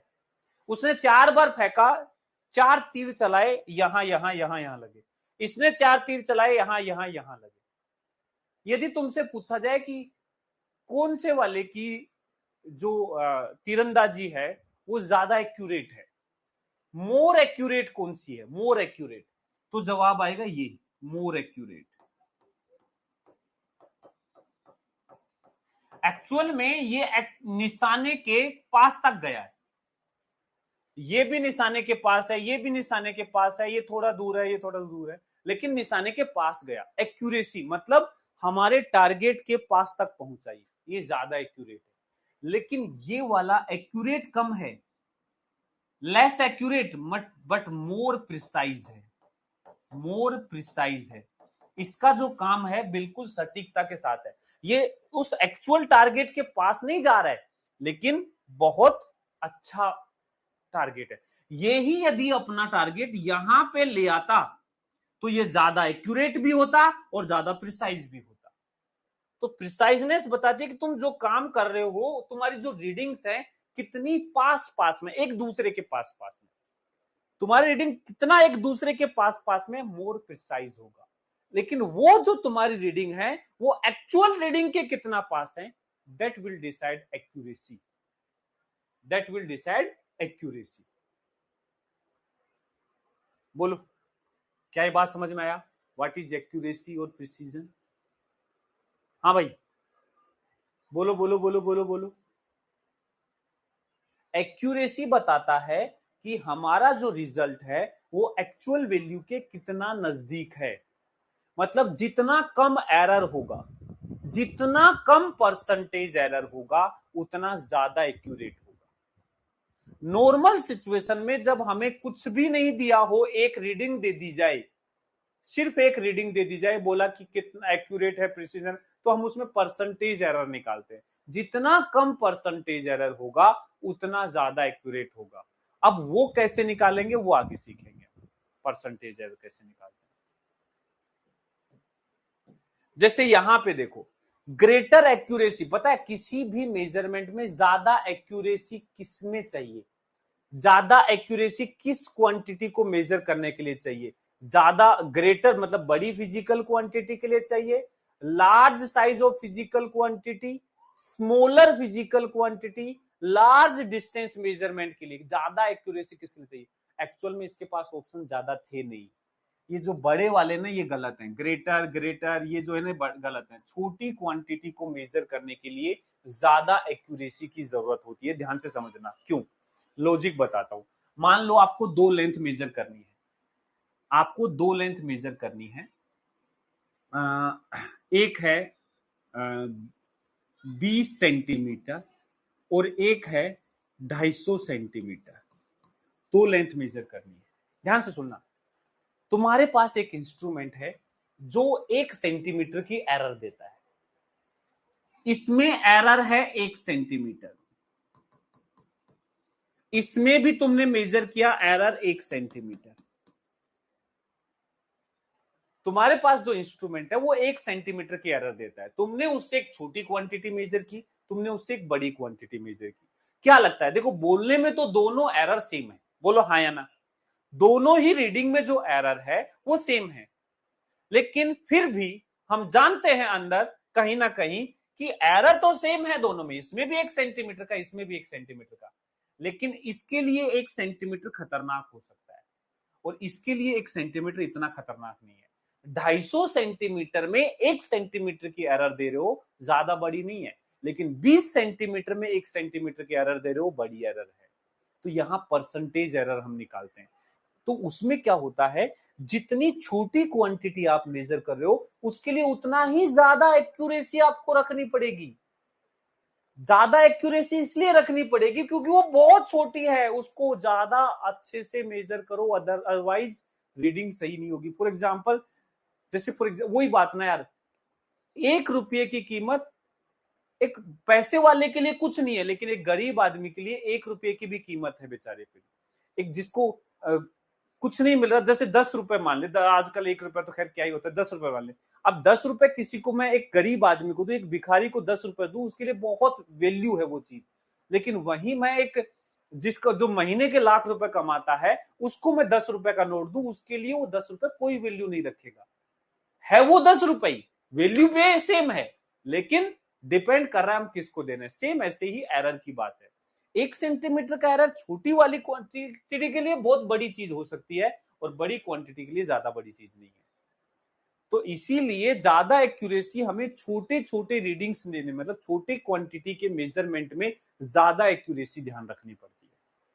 ठीक है, जैसे मान लो आपको छोटी क्वांटिटी मेजर करनी है, जैसे आपको इस पेन की लेंथ मेजर करनी है और दूसरा है इस पेन की थिकनेस मेजर करनी है। दो चीजें, एक पेन की लेंथ निकालनी है, एक थिकनेस।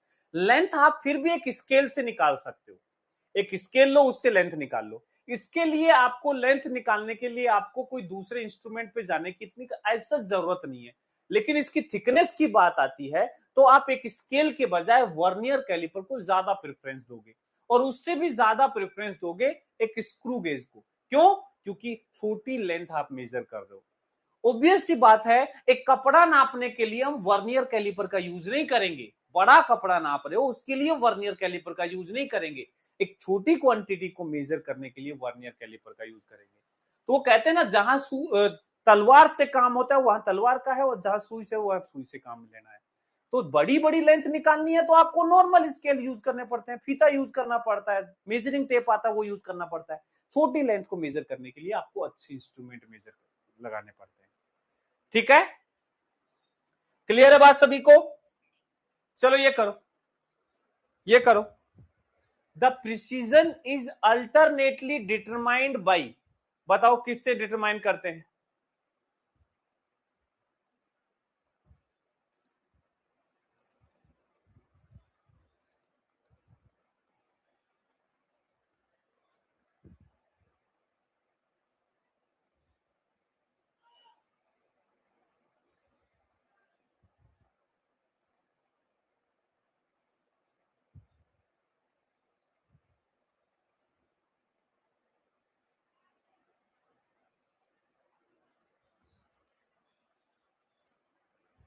देखो, अभी मैंने बोला ज्यादा प्रिसाइजनेस बताता है इंस्ट्रूमेंट के लीस्ट काउंट को, और लीस्ट काउंट होता है कि मिनिमम क्या रीडिंग उस इंस्ट्रूमेंट से हम मेजर कर सकते हैं। तो least count of the measuring instrument decide करता है प्रिसीजन को। नंबर ऑफ ऑब्जर्वेशन से प्रिसीजन का कोई लेना देना नहीं है। मैक्सिमम रीडिंग जो इंस्ट्रूमेंट ले सकता है, बेटा मैक्सिमम लेने से उससे उसका प्रिसीजन से क्या लेना देना है कि हम ज्यादा से ज्यादा इस इंस्ट्रूमेंट से कितना नाप सकते हैं, क्या मतलब है उससे उस चीज का। एन आर्बिट्री ऑब्जर्वेशन नहीं, ये तो मीनिंगलेस बात है। A answer. तो जितना ज्यादा प्रिसाइज उतना छोटा लीस्ट काउंट। छोटे छोटे चेंजेस को हम यहां मेजर कर पा रहे हैं। इसके बाद हम बात करते हैं एरर की। देखो सिंपल सी बात है, जब हम कोई भी मेजरमेंट लेते हैं तो उसमें कुछ ना कुछ तो एरर होती है। ऐसा कोई मेजरमेंट नहीं हो सकता जिसमें एरर ना हो। फॉर एग्जाम्पल, एक लेंथ है जो कि 25.2 सेंटीमीटर है। यदि आपने बाई चांस उसको मेजर किया और 25.2 सेंटीमीटर ही मेजर कर दिया, तुमने 25.2 ही मेजर कर दिया और वो एक्चुअल में भी इतनी थी, तो भी आप ये नहीं कहोगे कि मेरी जीरो एरर है। जीरो एरर नहीं बोल सकते। कोई भी मेजरमेंट लोगे उसमें कुछ ना कुछ तो एरर तुम्हें बताना पड़ेगा, दावा करना पड़ेगा कि इसमें मैक्सिमम इतना एरर हो सकता है। हर एक मेजरमेंट में कुछ ना कुछ एरर बताया ही जाता है। जैसे फॉर एग्जांपल, जैसे ये लेंथ मेजर करनी है और आपका एक इंस्ट्रूमेंट है, तुमने ऐसे लगाया उसको 0 से 0, 1 mm, 2 mm, 3 mm, 4 mm, 5 mm, 6 mm, 7 mm ऐसे है। तो बताओ इस लेंथ को क्या जवाब दोगे, ये कितना लेंथ है? आपसे पूछा जाए कि बताओ ये लेंथ कितना है, ये लेंथ कितना है, तो आपकी मजबूरी है कि आप, अब देखो कुछ बच्चे कहेंगे ये 5 mm है और ये 6 mm है, तो कहेंगे सर 5.7 mm हो गया ये, है ना। 1 2 3 4 5, 5.7 हो गया सर। 5 से ज्यादा है, 6 से कम है और लगभग लग रहा है 5.7। ऐसा रीडिंग ये इंस्ट्रूमेंट दे ही नहीं सकता। ये इंस्ट्रूमेंट ऐसा रीडिंग कभी दे ही नहीं सकता। ये इंस्ट्रूमेंट या तो 5 mm बोलेगा या 6 mm। हम हमारी मर्जी से 5.7, 5.6, 5.5 नहीं लिख सकते। जो रीडिंग हम मेजर कर रहे हैं वो इंस्ट्रूमेंट की औकात भी होनी चाहिए देने की। यदि एक इंस्ट्रूमेंट एक एक mm के गैप में मेजर कर रहा है तो आपको एक एक mm के गैप में ही रीडिंग दे सकते हो। इस इंस्ट्रूमेंट से आप 5.5, 5.6, 5.7 दावा नहीं कर सकते क्योंकि इसका लीस्ट काउंट उतना नहीं है। तो इसको आपको मजबूरन या तो 5 mm बोलोगे या 6 mm, और आपको दिख रहा है कि ये ना 5 है ना 6 है, बट इसका बोलना पड़ेगा। तो ये इस इंस्ट्रूमेंट के ऊपर भी डिपेंड करेगा। तो जब आप कोई भी रीडिंग निकालते हो तो एरर तो आएगा ही आएगा। वो एरर जो है कई तरीके से आ सकता है। हो सकता है आपके मेजरमेंट में एरर हो सकता है आपके इंस्ट्रूमेंट में एरर हो सकता है कुछ आर्बिट्री कुछ ऐसी चीजें हैं जिसके कारण वो एरर आ रही हो। मेनी वेज हो सकते हैं, कई तरीके हो सकते हैं एरर आने के, बट एरर तो होगा ही होगा। जब भी कोई रीडिंग लिखोगे तो उसके साथ तुम्हें ये दावा करना पड़ता है कि हमारे मेजरमेंट में ज्यादा से ज्यादा इतनी एरर हो सकती है। तो उसको बोलते हैं मैक्सिमम परमिसिबल एरर या मैक्सिमम पॉसिबल एरर, कि जो हम इंस्ट्रूमेंट से रीडिंग ले रहे हैं इसमें मैक्सिमम इतना एरर हो सकता है। जैसे कोई भी इंस्ट्रूमेंट आप लेते हो ना, तो उसके साथ नॉर्मली उसका एरर का एक वो लिखा होता है कि मैक्सिमम इतनी एरर प्रोवाइड करता है। कोई भी अच्छा इंस्ट्रूमेंट खरीदोगे तो उसमें बताया जाता है कि इस इंस्ट्रूमेंट से जो भी आप मेजर करोगे उसमें मैक्सिमम इतने की एरर हो सकती है। जैसे आप घड़ी की एग्जांपल ले लो। घड़ी की सुई जो है टक टक टक टक टक ऐसे चल रही है लगातार। घड़ी ऐसे चल रही है ना, तो अब 1 सेकंड ये है, फिर 1 सेकंड ये चलेगी। लेकिन यार 1 सेकंड 2 सेकंड उसके बीच में बहुत सारा टाइम है, 1.2 सेकंड, 1.3 सेकंड, 1.4 सेकंड, उसको तुम तो मेजर ही नहीं कर रहे हो, तो वो उसका लिमिटेशन है। तो उसमें कुछ ना कुछ तो टाइम मेजर करने में एरर होगी ही होगी। ठीक है, तो जैसे ये वाला रीडिंग है, आपको दिख रहा है कि ये ना 5 ये ना 6, 5 और 6 के बीच में, फिर भी हम ये कुछ एरर दे रहे हैं। इस एरर को बोला जाता है लीस्ट काउंट एरर। हर एरर का नाम दे दिया जाता है, इसको बोलते हैं लीस्ट काउंट एरर, बिकॉज ये एरर है इंस्ट्रूमेंट के लीस्ट काउंट के कारण, और वो तो आएगी ही आएगी। आप यदि वर्नियर कैलिपर लाओगे तो फिर आप ये कंफ्यूज हो जाओगे कि 5.6 है या 5.65 है या 5.66 है या 5.67 है। 5.7 के पास भी तो बहुत सारे ऑप्शन होते हैं ना, फिर डेसिमल में 2 डिजिट के बाद 3 डिजिट पे आने लग जाएगा डाउट, 4 पे आने लग जाएगा, ये कभी खत्म नहीं होगा, एरर तो आएगा ही आएगा। तो आप एक बात याद रखना, एक कोई भी क्वांटिटी को जब आप मेजर करोगे उसमें एरर तो होगा ही होगा।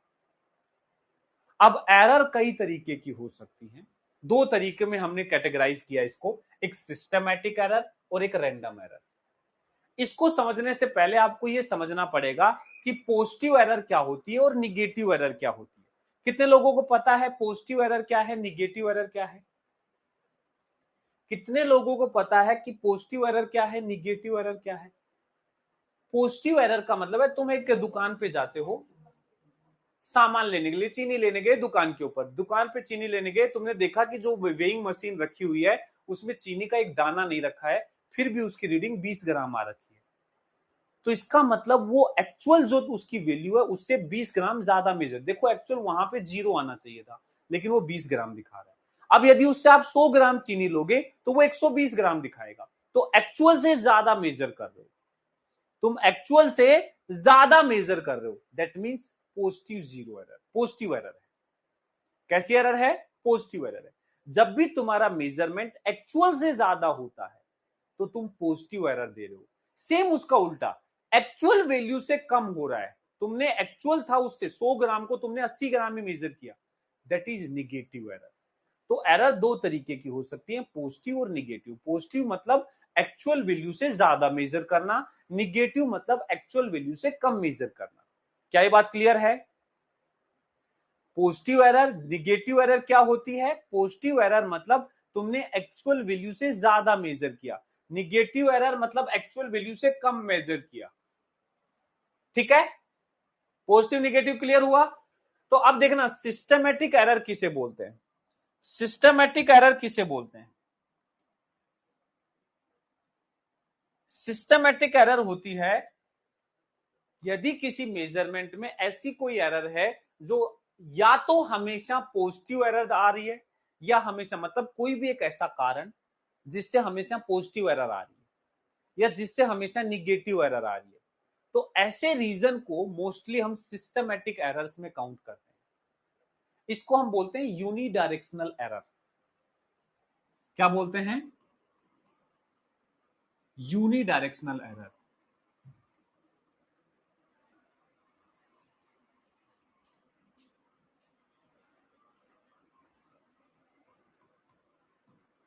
These errors are unidirectional.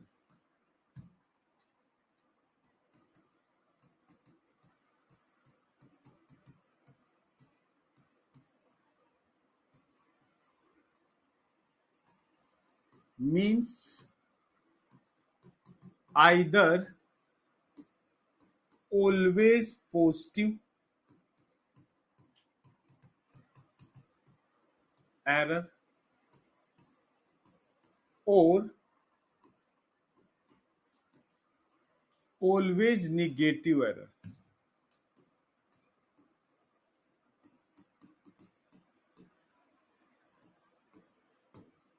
Systematic error जो होती हैं मतलब ऐसी एरर होती है जो हमेशा, या तो जैसे अभी वेइंग मशीन वाली एग्जांपल ले लो, आप दुकान पे गए, 0 रीडिंग जब आ रही थी तब उसमें 20 ग्राम दिखा रहा था, जब रीडिंग 0 आ रही थी तब वो 20 ग्राम दिखा रहा था। अब तुम उससे कुछ भी मेजर कर लो, आप 50 ग्राम मेजर करो, 100 ग्राम करो, 200 ग्राम करो, 250 ग्राम करो, 1 किलो करो, चीनी मेजर करो, चावल मेजर करो, कुछ भी मेजर करो, फिक्स है वो 20 ग्राम ज्यादा दिखाएगा। क्यों? क्योंकि वो उसमें एरर थी, जब 0 था तब वो 20 दिखा रहा था, वो हमेशा 20 ग्राम एक्चुअल से ज्यादा ही दिखाएगा। इसे हम बोलते हैं, इस एरर को एक नाम दिया जाता है जीरो एरर, कि जब जीरो रीडिंग होनी चाहिए तब भी उसमें एरर है, दैट इज जीरो एरर। बात समझ में आया? ऐसे यदि मान लो कई बार हम देखते हैं कि वो वेइंग मशीन पे -30 ग्राम दिखा रहा है, दैट मीन्स वो निगेटिव एरर है, वो हमेशा निगेटिव ही रहेगी, आप कुछ भी मेजर करोगे निगेटिव आएगा। ऐसी एरर को हम बोलेंगे zero error, negative zero error. तो ये भी सिस्टमेटिक एरर होती है। तो सिस्टमेटिक एरर वैसी एरर होती हैं जो या तो हमेशा पॉजिटिव हो या हमेशा निगेटिव हो, मतलब या तो हमारा मेजरमेंट एक्चुअल से हमेशा ज्यादा आए या एक्चुअल से हमेशा कम आए, ऐसी एरर सिस्टमेटिक एरर कहलाती है। मोस्टली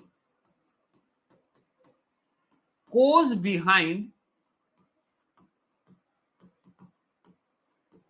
systematic error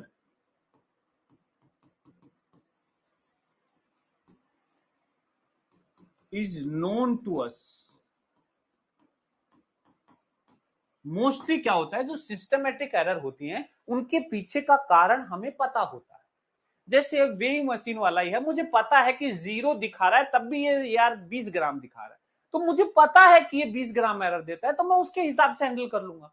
तो उस एरर को खत्म करना कोई बड़ा टास्क नहीं है। जब मुझे पता है कि ये 20 ग्राम ज्यादा बताता है, तो मुझे 250 ग्राम मेजर करना है, तो मैं 270 मेजर करूंगा, अपने आप 250 आ जाएगा। तो ऐसी एरर को रिमूव करना आसान होता है, उस प्रॉब्लम को रेक्टिफाई कर दो, उस प्रॉब्लम की चीज को, जो जो इफेक्ट आ रहा है उस इफेक्ट को हटा दो। ज्यादा मेजर कर रहा है कम कर दो, कम मेजर कर रहा है ज्यादा कर दो उतना, तो वो अपने आप ही वो एरर हट जाएगी। जैसे कई बार क्या होता है कि एक नाम है, जैसे इसको जीरो एरर नाम दिया, ऐसे एक होती है इंस्ट्रूमेंटल एरर। ये जीरो एरर इंस्ट्रूमेंटल एरर का पार्ट होती है, जो एरर इंस्ट्रूमेंट के कारण हो रही है उसको हम बोलते हैं इंस्ट्रूमेंटल एरर, ये इंस्ट्रूमेंट की गलती है। एक होती है पर्सनल एरर। पर्सनल एरर मतलब जो पर्सन उस एक्सपेरिमेंट को कर रहा है उसके कारण जो एरर प्रोड्यूस हुई है उसको हम बोलते हैं पर्सनल एरर। मान लो कोई एक्सपेरिमेंट मेरे को करना नहीं आ रहा है, मैं गलत तरीके से कर रहा हूं, तो वो मेरी गलती है, तो वो पर्सनल एरर का पार्ट है।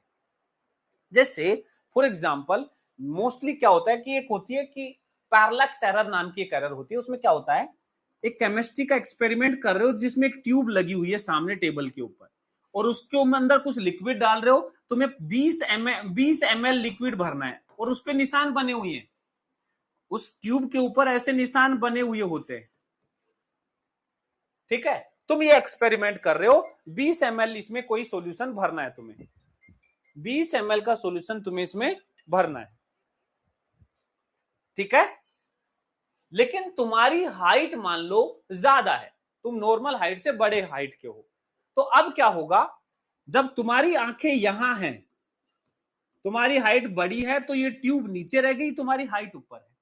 अब यदि तुम्हें एक्सपेरिमेंट नहीं करना आता तो तुम क्या कई बार क्या गलती करते हो, तुम यहीं से रीडिंग लेने लग जाते हो। जब यहां से रीडिंग लोगे तो एक्चुअल में तुम क्या कर रहे हो, यहां से ऐसे देखोगे तिरछा, तो ये लिक्विड भरा है यहां तक, लेकिन हो सकता है तिरछा देखो तो तुम्हें लगे कि यहां तक भरा हुआ।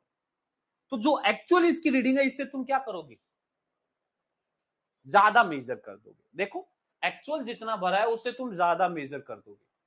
तो ये एक पर्सनल एरर, उस बंदे की एरर है। ये किस कैटेगरी में काउंट होगी, ये क्या सिस्टमेटिक होगी या रैंडम होगी? ये जो एरर है ये सिस्टमेटिक होगी या रैंडम होगी? सिस्टमेटिक एरर है। ये हमेशा ऐसा ही गड़बड़ करेगा, वो हमेशा 20 ml 15 ml 18 ml कुछ भी भरेगा, तो उसमें हमेशा वो अपनी हाइट ज्यादा होने के कारण ये गड़बड़ करेगा।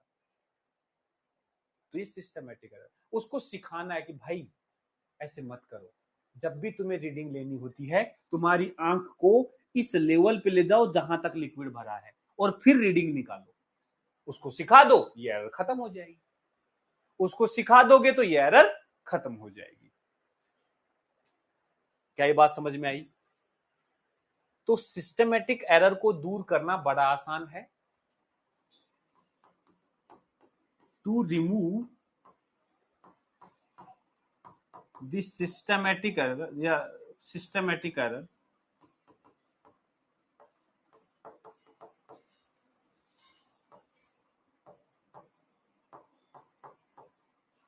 resolve that problem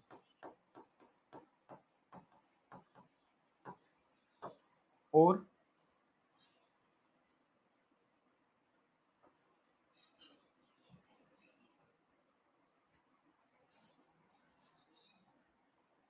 मैं सिर्फ लिखता हूं रिजोल्व दैट प्रॉब्लम, उस प्रॉब्लम को रिजोल्व कर दो। इंस्ट्रूमेंट की दिक्कत है तो इंस्ट्रूमेंट बदल दो, उस जीरो एरर की दिक्कत है तो जीरो एरर को माइनस कर दो, जो भी एरर है उसको माइनस कर दो। उस पर्सन की एरर है तो उसको समझा दो, भाई ये ऐसे नहीं करते, इस तरीके से करते हैं। एक्सपेरिमेंटल टेक्निक्स को इंप्रूव करो, मतलब चीजों को सुधारो, तो सिस्टमेटिक एरर खत्म हो जाएगी। लेकिन दूसरा होता है random error.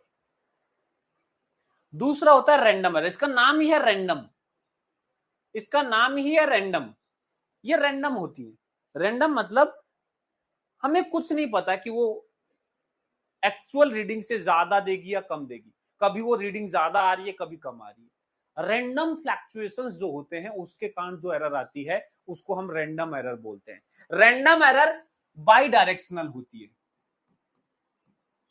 These errors are by directional,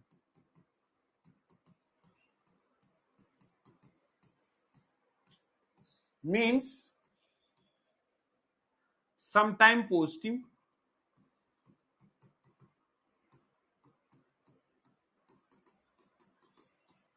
and sometimes negative।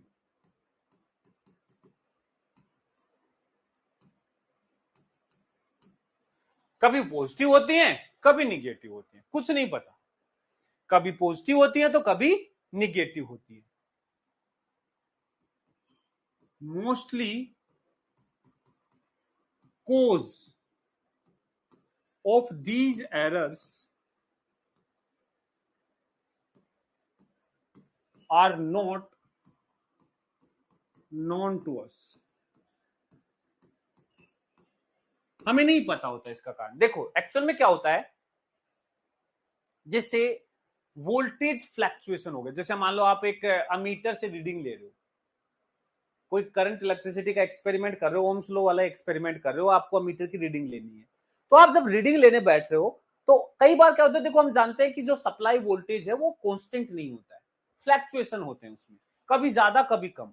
तो जब आप रीडिंग ले रहे हो उस पर्टिकुलर टाइम पर यदि वोल्टेज में फ्लैक्चुएशन आ गया तो तुम्हारे करंट की रीडिंग में भी फ्लैक्चुएशन आएगा। तो तुम्हें जो रीडिंग ले रहे हो, कई बार क्या होता है तुम्हें बोलते हैं कि भाई एक रीडिंग को 5 बार लो, और आप देखते हो 5 बार रीडिंग लेते हो 5 नई रीडिंग आ रही है। क्यों? क्योंकि वो रैंडम फ्लैक्चुएशंस हो रहे हैं सप्लाई वोल्टेज में, तो उसका इफेक्ट आपको अलग अलग रीडिंग से दिखना पड़ रहा है। अब आपको कोई आइडिया नहीं है कि कब वोल्टेज बढ़ा था कब घटा था, नो आइडिया।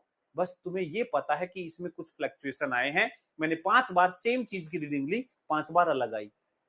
तो ऐसी एरर को हम बोलते हैं रैंडम एरर, जो रैंडमली आ रही है, मुझे पता भी नहीं है क्यों आ रही, कोई श्योरिटी नहीं है कि वोल्टेज में फ्लक्चुएशन हुआ था। हो सकता है जिस रेजिस्टेंस से आप करंट पास मेजर कर रहे हो उस रजिस्टर का रेजिस्टेंस जो है वो टेम्परेचर पे भी डिपेंड करता है। आप जब रीडिंग ले रहे हो तो वो गर्म हो गया उसका इफेक्ट आ जाए, या रूम में एसी चल रही है उसका इफेक्ट आ जाए, या किसी कोई रूम में एंटर कर गया उससे एसी का टेम्परेचर अचानक से रूम का टेम्परेचर चेंज हो गया और उससे चीजें, मतलब इनफाइनाइट मैनी रीजन हो सकते हैं। रैंडम है, कोई प्रिडिक्शन नहीं कर सकता, कि कोई बता नहीं सकता कि ये क्या हुआ है, हमें पता ही नहीं है किस रीजन के कारण ये फ्लक्चुएशन आया है। तो ऐसे एरर को बोलते हैं रैंडम एरर। इसका कोई हमारे पास सॉल्यूशन नहीं होता है, रैंडम फ्लक्चुएशंस तो आएंगे ही आएंगे, उनका कोई सॉल्यूशन नहीं है। एग्जाम्पल है लाइक रैंडम फ्लक्चुएशन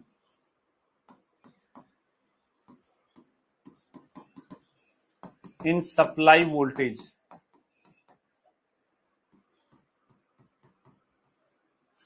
टेम्परेचर और प्रेशर।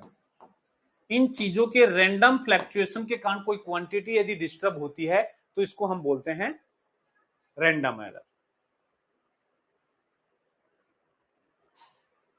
ठीक है, ठीक है।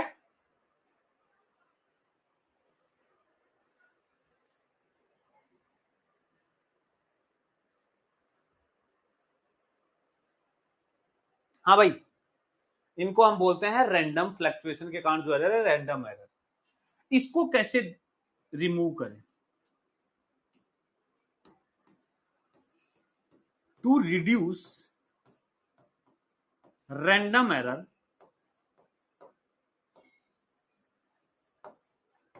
टेक मल्टीपल ऑब्जर्वेशन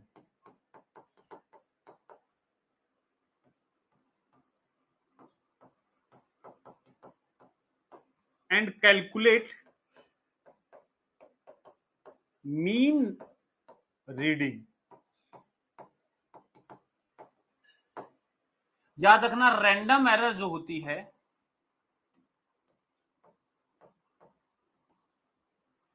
ये इनवर्सली प्रोपोर्शनल होती है नंबर ऑफ ऑब्जर्वेशन के।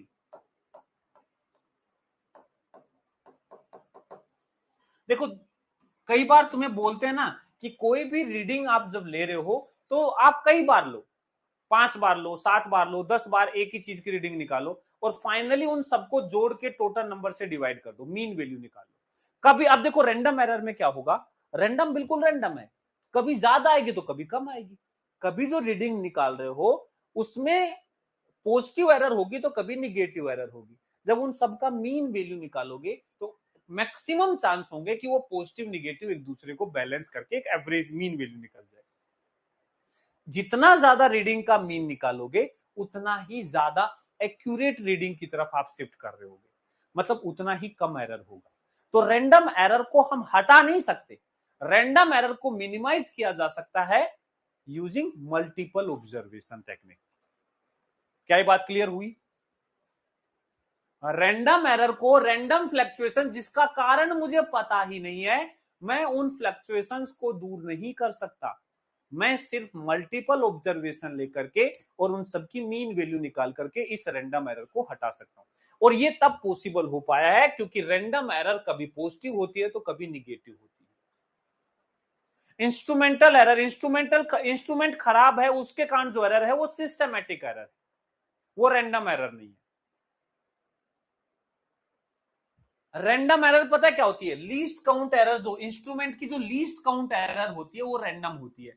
जैसे फॉर एग्जांपल आपको ये लेंथ निकालनी है और तुम्हारे इंस्ट्रूमेंट ये आया ऐसे 1 mm, 2 mm, 3 mm, 4 mm, 5 mm, 6 mm, 7 mm, 8 mm ऐसे आ। अब तुम्हें यह दिख रहा है कि हमारी जो लेंथ है 1 2 3 4 5, ना ये 5 mm है ना ये 6 mm है।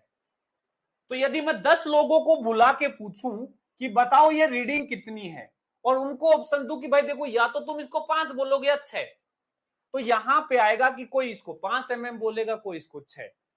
एरर दोनों में है, जो 5 बोलेगा वो कम बता रहा है, जो 6 बोलेगा वो ज्यादा बता रहा है। तो यहां पे इस एरर को भी हम रैंडम एरर बोलेंगे। इसको हम कभी 5 लिख देते हैं तो कभी 6, हमें हमारे मन पे होता है कि क्या नजर आ रहा है। ठीक है, this is also random error, this is also random error. बोलो बोलो बोलो बोलो, क्या ये बात क्लियर है? क्या ये बात क्लियर है?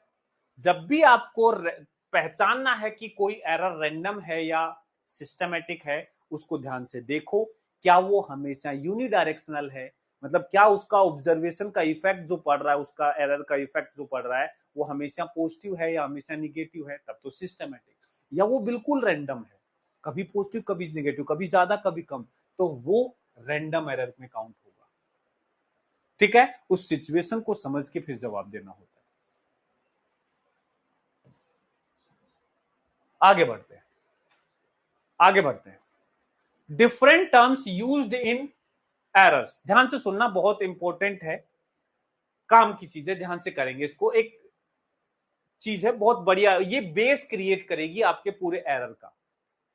टर्म्स जो यूज करते हैं, जैसे हम एक टर्म यूज करते हैं absolute error.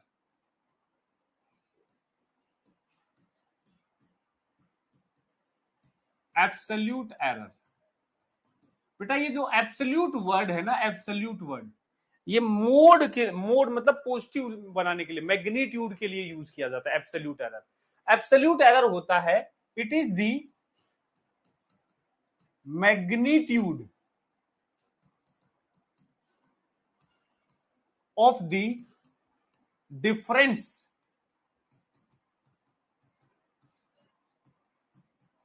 Between measured value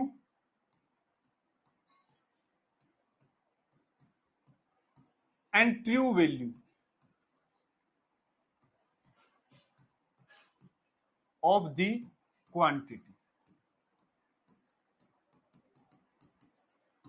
absolute error जो है वो मेजर्ड वैल्यू और ट्रू वैल्यू का डिफरेंस का मैग्नीट्यूड है।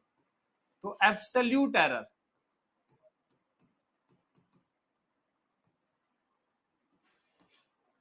ये होता है mode of measured value minus true value, इनके डिफरेंस का मोड होता है। इनके डिफरेंस का क्या होता है? मोड होता है।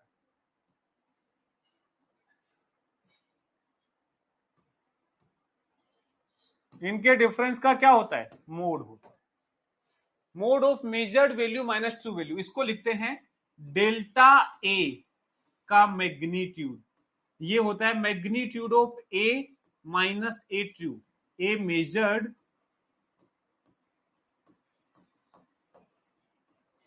माइनस ए ट्रू का मोड। मोड मोड मतलब मैग्नीट्यूड, निगेटिव नहीं आएगा, ये पॉजिटिव वैल्यू आएगी हमेशा। कभी निगेटिव आए तो उसका निगेटिव हटा देंगे, मोड लगा देंगे उस पर। तो मोड ऑफ मेजर्ड वैल्यू और ट्रू वैल्यू मतलब मेजर्ड और ट्रू का डिफरेंस का मैग्नीट्यूड, ये कहलाता है एब्सोल्यूट एरर। देखो, if true value is not given, यदि ट्रू वैल्यू नहीं दी गई है, then take mean value of all the reading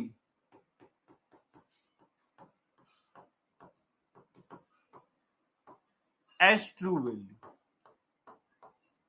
देखो एक सिंपल सा लॉजिक बताता हूं। आप कोई क्वांटिटी मेजर कब करते हो? क्योंकि वो आपको नहीं पता है। आप कोई लेंथ मेजर कर रहे हो क्यों? क्योंकि वो आपको नहीं पता है, इसलिए मेजर कर रहे हो। अब नहीं पता है मतलब ट्रू वैल्यू तो हमें पता ही नहीं है ना। अरे मुझे यदि उसकी ट्रू वैल्यू पता होती तो मुझे मेजर करने में मजा थोड़ा आ रहा है। लॉजिकल बात है। तो ट्रू वैल्यू हमें पता नहीं होती है। अब हम ट्रू वैल्यू किसे बोलते हैं? मान लो आपने क्वांटिटी मेजर कर रहे हो, आप उसकी 10 रीडिंग लो और 10 को मीन कर लो, टोटल जोड़ के 10 से डिवाइड कर दो, तो ये जो फाइनल रीडिंग आ रही है इसको हम as a true value consider करते हैं। हम फाइनल एग्जामिनर के पास जब कोई रीडिंग लेके जाते हैं तो ये वो रीडिंग होती है जो हमने 10 रीडिंग के मीन से निकाली है। ये फाइनल हम ले जाते हैं कि भाई इसमें जो रैंडम एरर है वो सब हट चुकी होंगी, दिस इज फाइनल रीडिंग। तो ट्रू वैल्यू हम हमारे को दी नहीं होती है, मल्टीपल रीडिंग से ट्रू वैल्यू निकाल ली जाती है मीन करके। ठीक है, जैसे एग्जांपल के तौर पे लेट A1 A2 A3 ऐसे AN are the n observation. बोलो बोलो बोलो। आ जाता हूं, आ रहा हूं थोड़ी देर में। आप चलो, मैं आता हूं। नहीं इसको खोलो नहीं, मेरी क्लास चल रही है, क्लास चल रही है? चलो आप चलो, मैं आता हूं।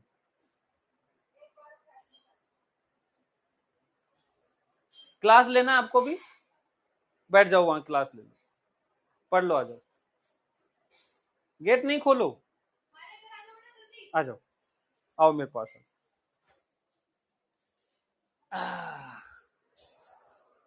कैमरे में देख के हेलो कर दो, हेलो हेलो, लव यू कर दो सबको, लव यू कर दो इसे। ठीक है, बाय बाय, बाय करो। क्या बोलोगे इनको? पढ़ाई कर लो, बोल दो पढ़ाई कर लो, हैं?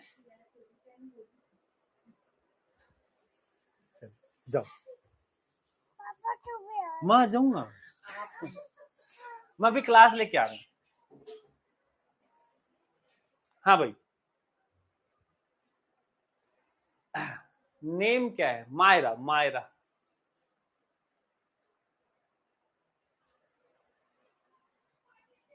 Late A1, A2, A3, AN are the n observations. तो देखो मीन वैल्यू क्या होगी? ट्रू वैल्यू किसे बोलेंगे? मीन वैल्यू को। ट्रू वैल्यू जो होती है वो ये बेसिकली मीन वैल्यू होती है। ए मीन क्या होता है? Mean value. और मीन वैल्यू कैसे निकालते हैं? क्या हुआ? क्या हुआ? आ जाओ, आ जाने दो, आ जाने दो, आ जाने दो। नहीं नहीं, रो नहीं। मीन वैल्यू किसे बोलते हैं? सबको जोड़ो, A1 plus A2 plus A3 plus ऐसे सबको AN करो और n से डिवाइड करो। इसको हम एज ए ट्रू वैल्यू लेते हैं। इसको हम एज ए ट्रू वैल्यू लेते हैं। ठीक है, इसको हम एज ए ट्रू वैल्यू लेते हैं। सबको जोड़ के n से डिवाइड कर दो, ये ट्रू वैल्यू होगी। अब एरर कैसे निकालते हैं? हर मेजरमेंट का अपना एक एरर होता है, हर मेजरमेंट। तो देखना एब्सोल्यूट एरर कैसे निकालेंगे। एब्सोल्यूट एरर,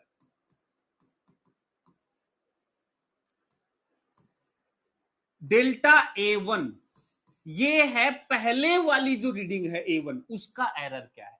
डेल्टा A1 होगा, जो A1 है उसमें से A ट्रू माइनस कर दो, ये डेल्टा A1 होगा। ये पहले मेजरमेंट का एरर है। ऐसे ही दूसरे मेजरमेंट का अपना एरर होगा, ये होगा A2 में से A ट्रू माइनस कर दो, ये दूसरे मेजरमेंट का एरर है। ऐसे डेल्टा A3, ये तीसरे, हर एक मेजरमेंट अपने अंदर कुछ एरर रखेगा, सबका एब्सोल्यूट एरर निकाल लो। देखो इनमें से कोई भी टर्म जो है निगेटिव नहीं आएगी। क्यों? क्योंकि मैंने सबका मोड कर दिया। याद रखना, एरर्स हमेशा ऐड होती है। एब्सोल्यूट एरर निकालने के पीछे रीजन है कि एरर हमेशा ऐड होती है। तो ये सबको मोड कर दिया, मतलब कभी चाहे पॉजिटिव हो कभी या निगेटिव हो, एरर सारी ऐड करके निकालेंगे। इसलिए मैंने बोला था कि आप 10 ऑब्जर्वेशन लोगे तो भी उसमें 10 के 10 में कुछ एरर होगी, तो उनका टोटल मीन एरर निकालोगे तो भी एरर तो आएगी, कभी कैंसिल आउट नहीं होगी। तो सबका एब्सोल्यूट एरर निकाला। लेकिन अब ऑब्वियस सी बात है, हमने 10 रीडिंग ली, तो एग्जामिनर के पास एक रीडिंग लेके जाएंगे? ऐसा तो है नहीं कहेंगे ये लो 10 रीडिंग है साहब, अपने हिसाब से देख लेना कौन सी सही हो। हम फाइनल तो हमारा एक आंसर देंगे ना, करंट मेजर कर रहे हैं तो 10 बार करंट मेजर किया, लेकिन एग्जामिनर को तो एक रीडिंग बताएंगे, वो कौन सी होगी? उन सबकी मीन वैल्यू। हम फाइनल ये ले जाएंगे कि ये हमारी फाइनल आंसर है। अब यदि बात आती है एरर की, तो अब हम 10 एरर तो बताएंगे नहीं उसको। हर मेजरमेंट अपने अंदर एरर रख रहा है, सबका एरर निकाला, अब इनका मीन वैल्यू निकाल दो, उसको बोलेंगे मीन एब्सोल्यूट एरर। क्या बोलेंगे? Mean absolute error. Mean absolute error, इसको लिखते हैं delta A mean. Delta A mean, delta A mean. तो बताओ डेल्टा ए मीन क्या आ जाएगा?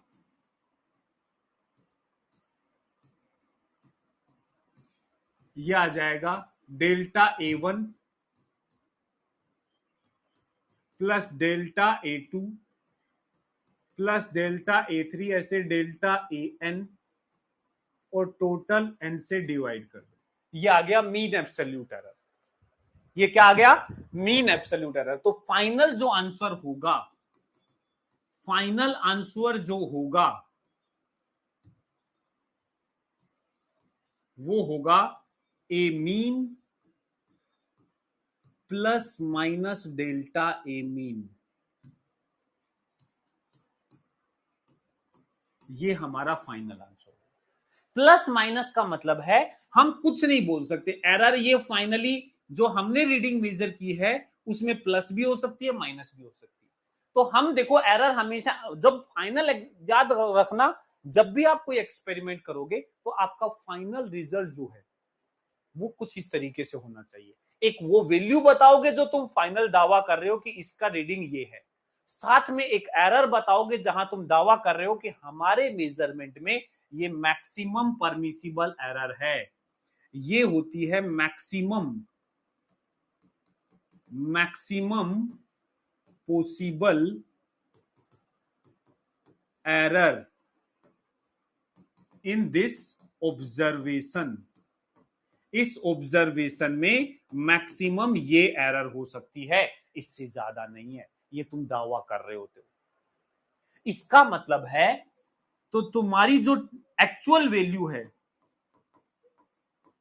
वैल्यू है वो ज्यादा से ज्यादा ए true plus delta A mean, ज्यादा से ज्यादा इतना जा सकती है, और कम से कम ए true minus delta A mean, कम से कम इतना हो सकता है। मतलब जैसे फॉर एग्जांपल आपने बोला 20 सेंटीमीटर प्लस माइनस 0.1 सेंटीमीटर, इसका मतलब है ज्यादा से ज्यादा वो 20.1 हो सकती है, कम से कम वो 19.9 हो सकती है। तो प्लस माइनस इसलिए लिखते हैं, देखो देखो देखो, प्लस माइनस इसलिए लिखते हैं, ज्यादा से ज्यादा प्लस कर दो, कम से कम एरर को माइनस कर दो। तुम्हारा जो तुम ये दावा कर रहे हो कि हमारा आंसर ये है, लेकिन इसमें इतना एरर हो सकता है, मतलब जो ये एक्चुअल में जो वैल्यू है वो लेकर के इससे इसके बीच में कुछ भी हो सकती है, बट हमारा आंसर ये है। बात समझ पा रहे हो? एक होती है फ्रैक्शनल एरर,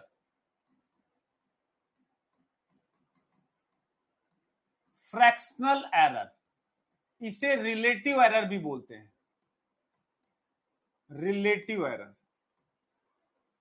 फ्रैक्शनल एरर या रिलेटिव एरर भी बोलते हैं।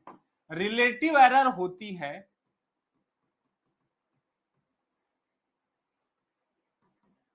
Delta A upon A into 100%। ये रिलेटिव, कोई भी जो मेजरमेंट है उसका एरर अपॉन उसकी value into 100%, this is relative error.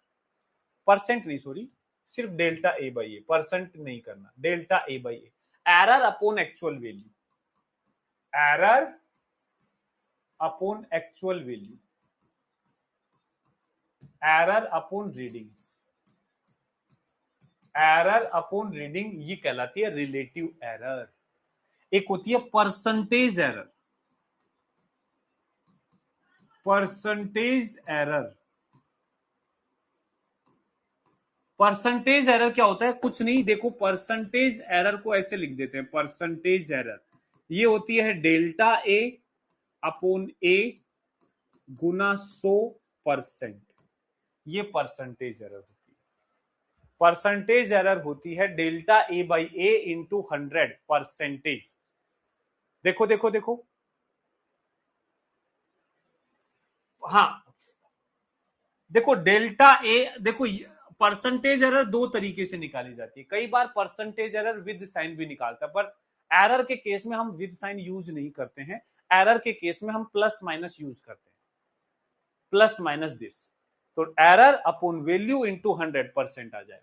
ये रेशियो है, ये परसेंट में। बोलो बोलो बोलो, क्या ये बात क्लियर है? क्या ये काम आप इसके लिए करके ला सकते हो? ये देखो नीट में पूछा हुआ क्वेश्चन है 2020 में, आपको ये काम इसके लिए करके लाना है। ये आपको होमवर्क में सारी एरर रीडिंग दी है, पहले सबका मीन निकालो, फिर हर रीडिंग का अपना एरर निकालो, फिर उसका परसेंटेज एरर निकालो। फ्रैक्शनल एरर में ऊपर हाँ एब्सोल्यूट एरर है, एब्सोल्यूट एरर, तो ये आपको करके लाना है।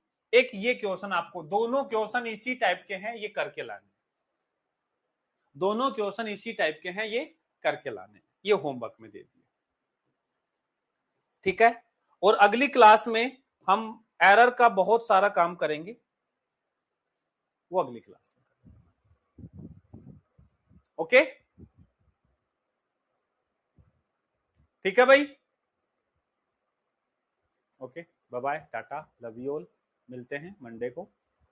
होमवर्क मैंने वो भी दिया है, मॉड्यूल और डीपीपी का, वो भी कंप्लीट कर लेना, ठीक है, बाय बाय।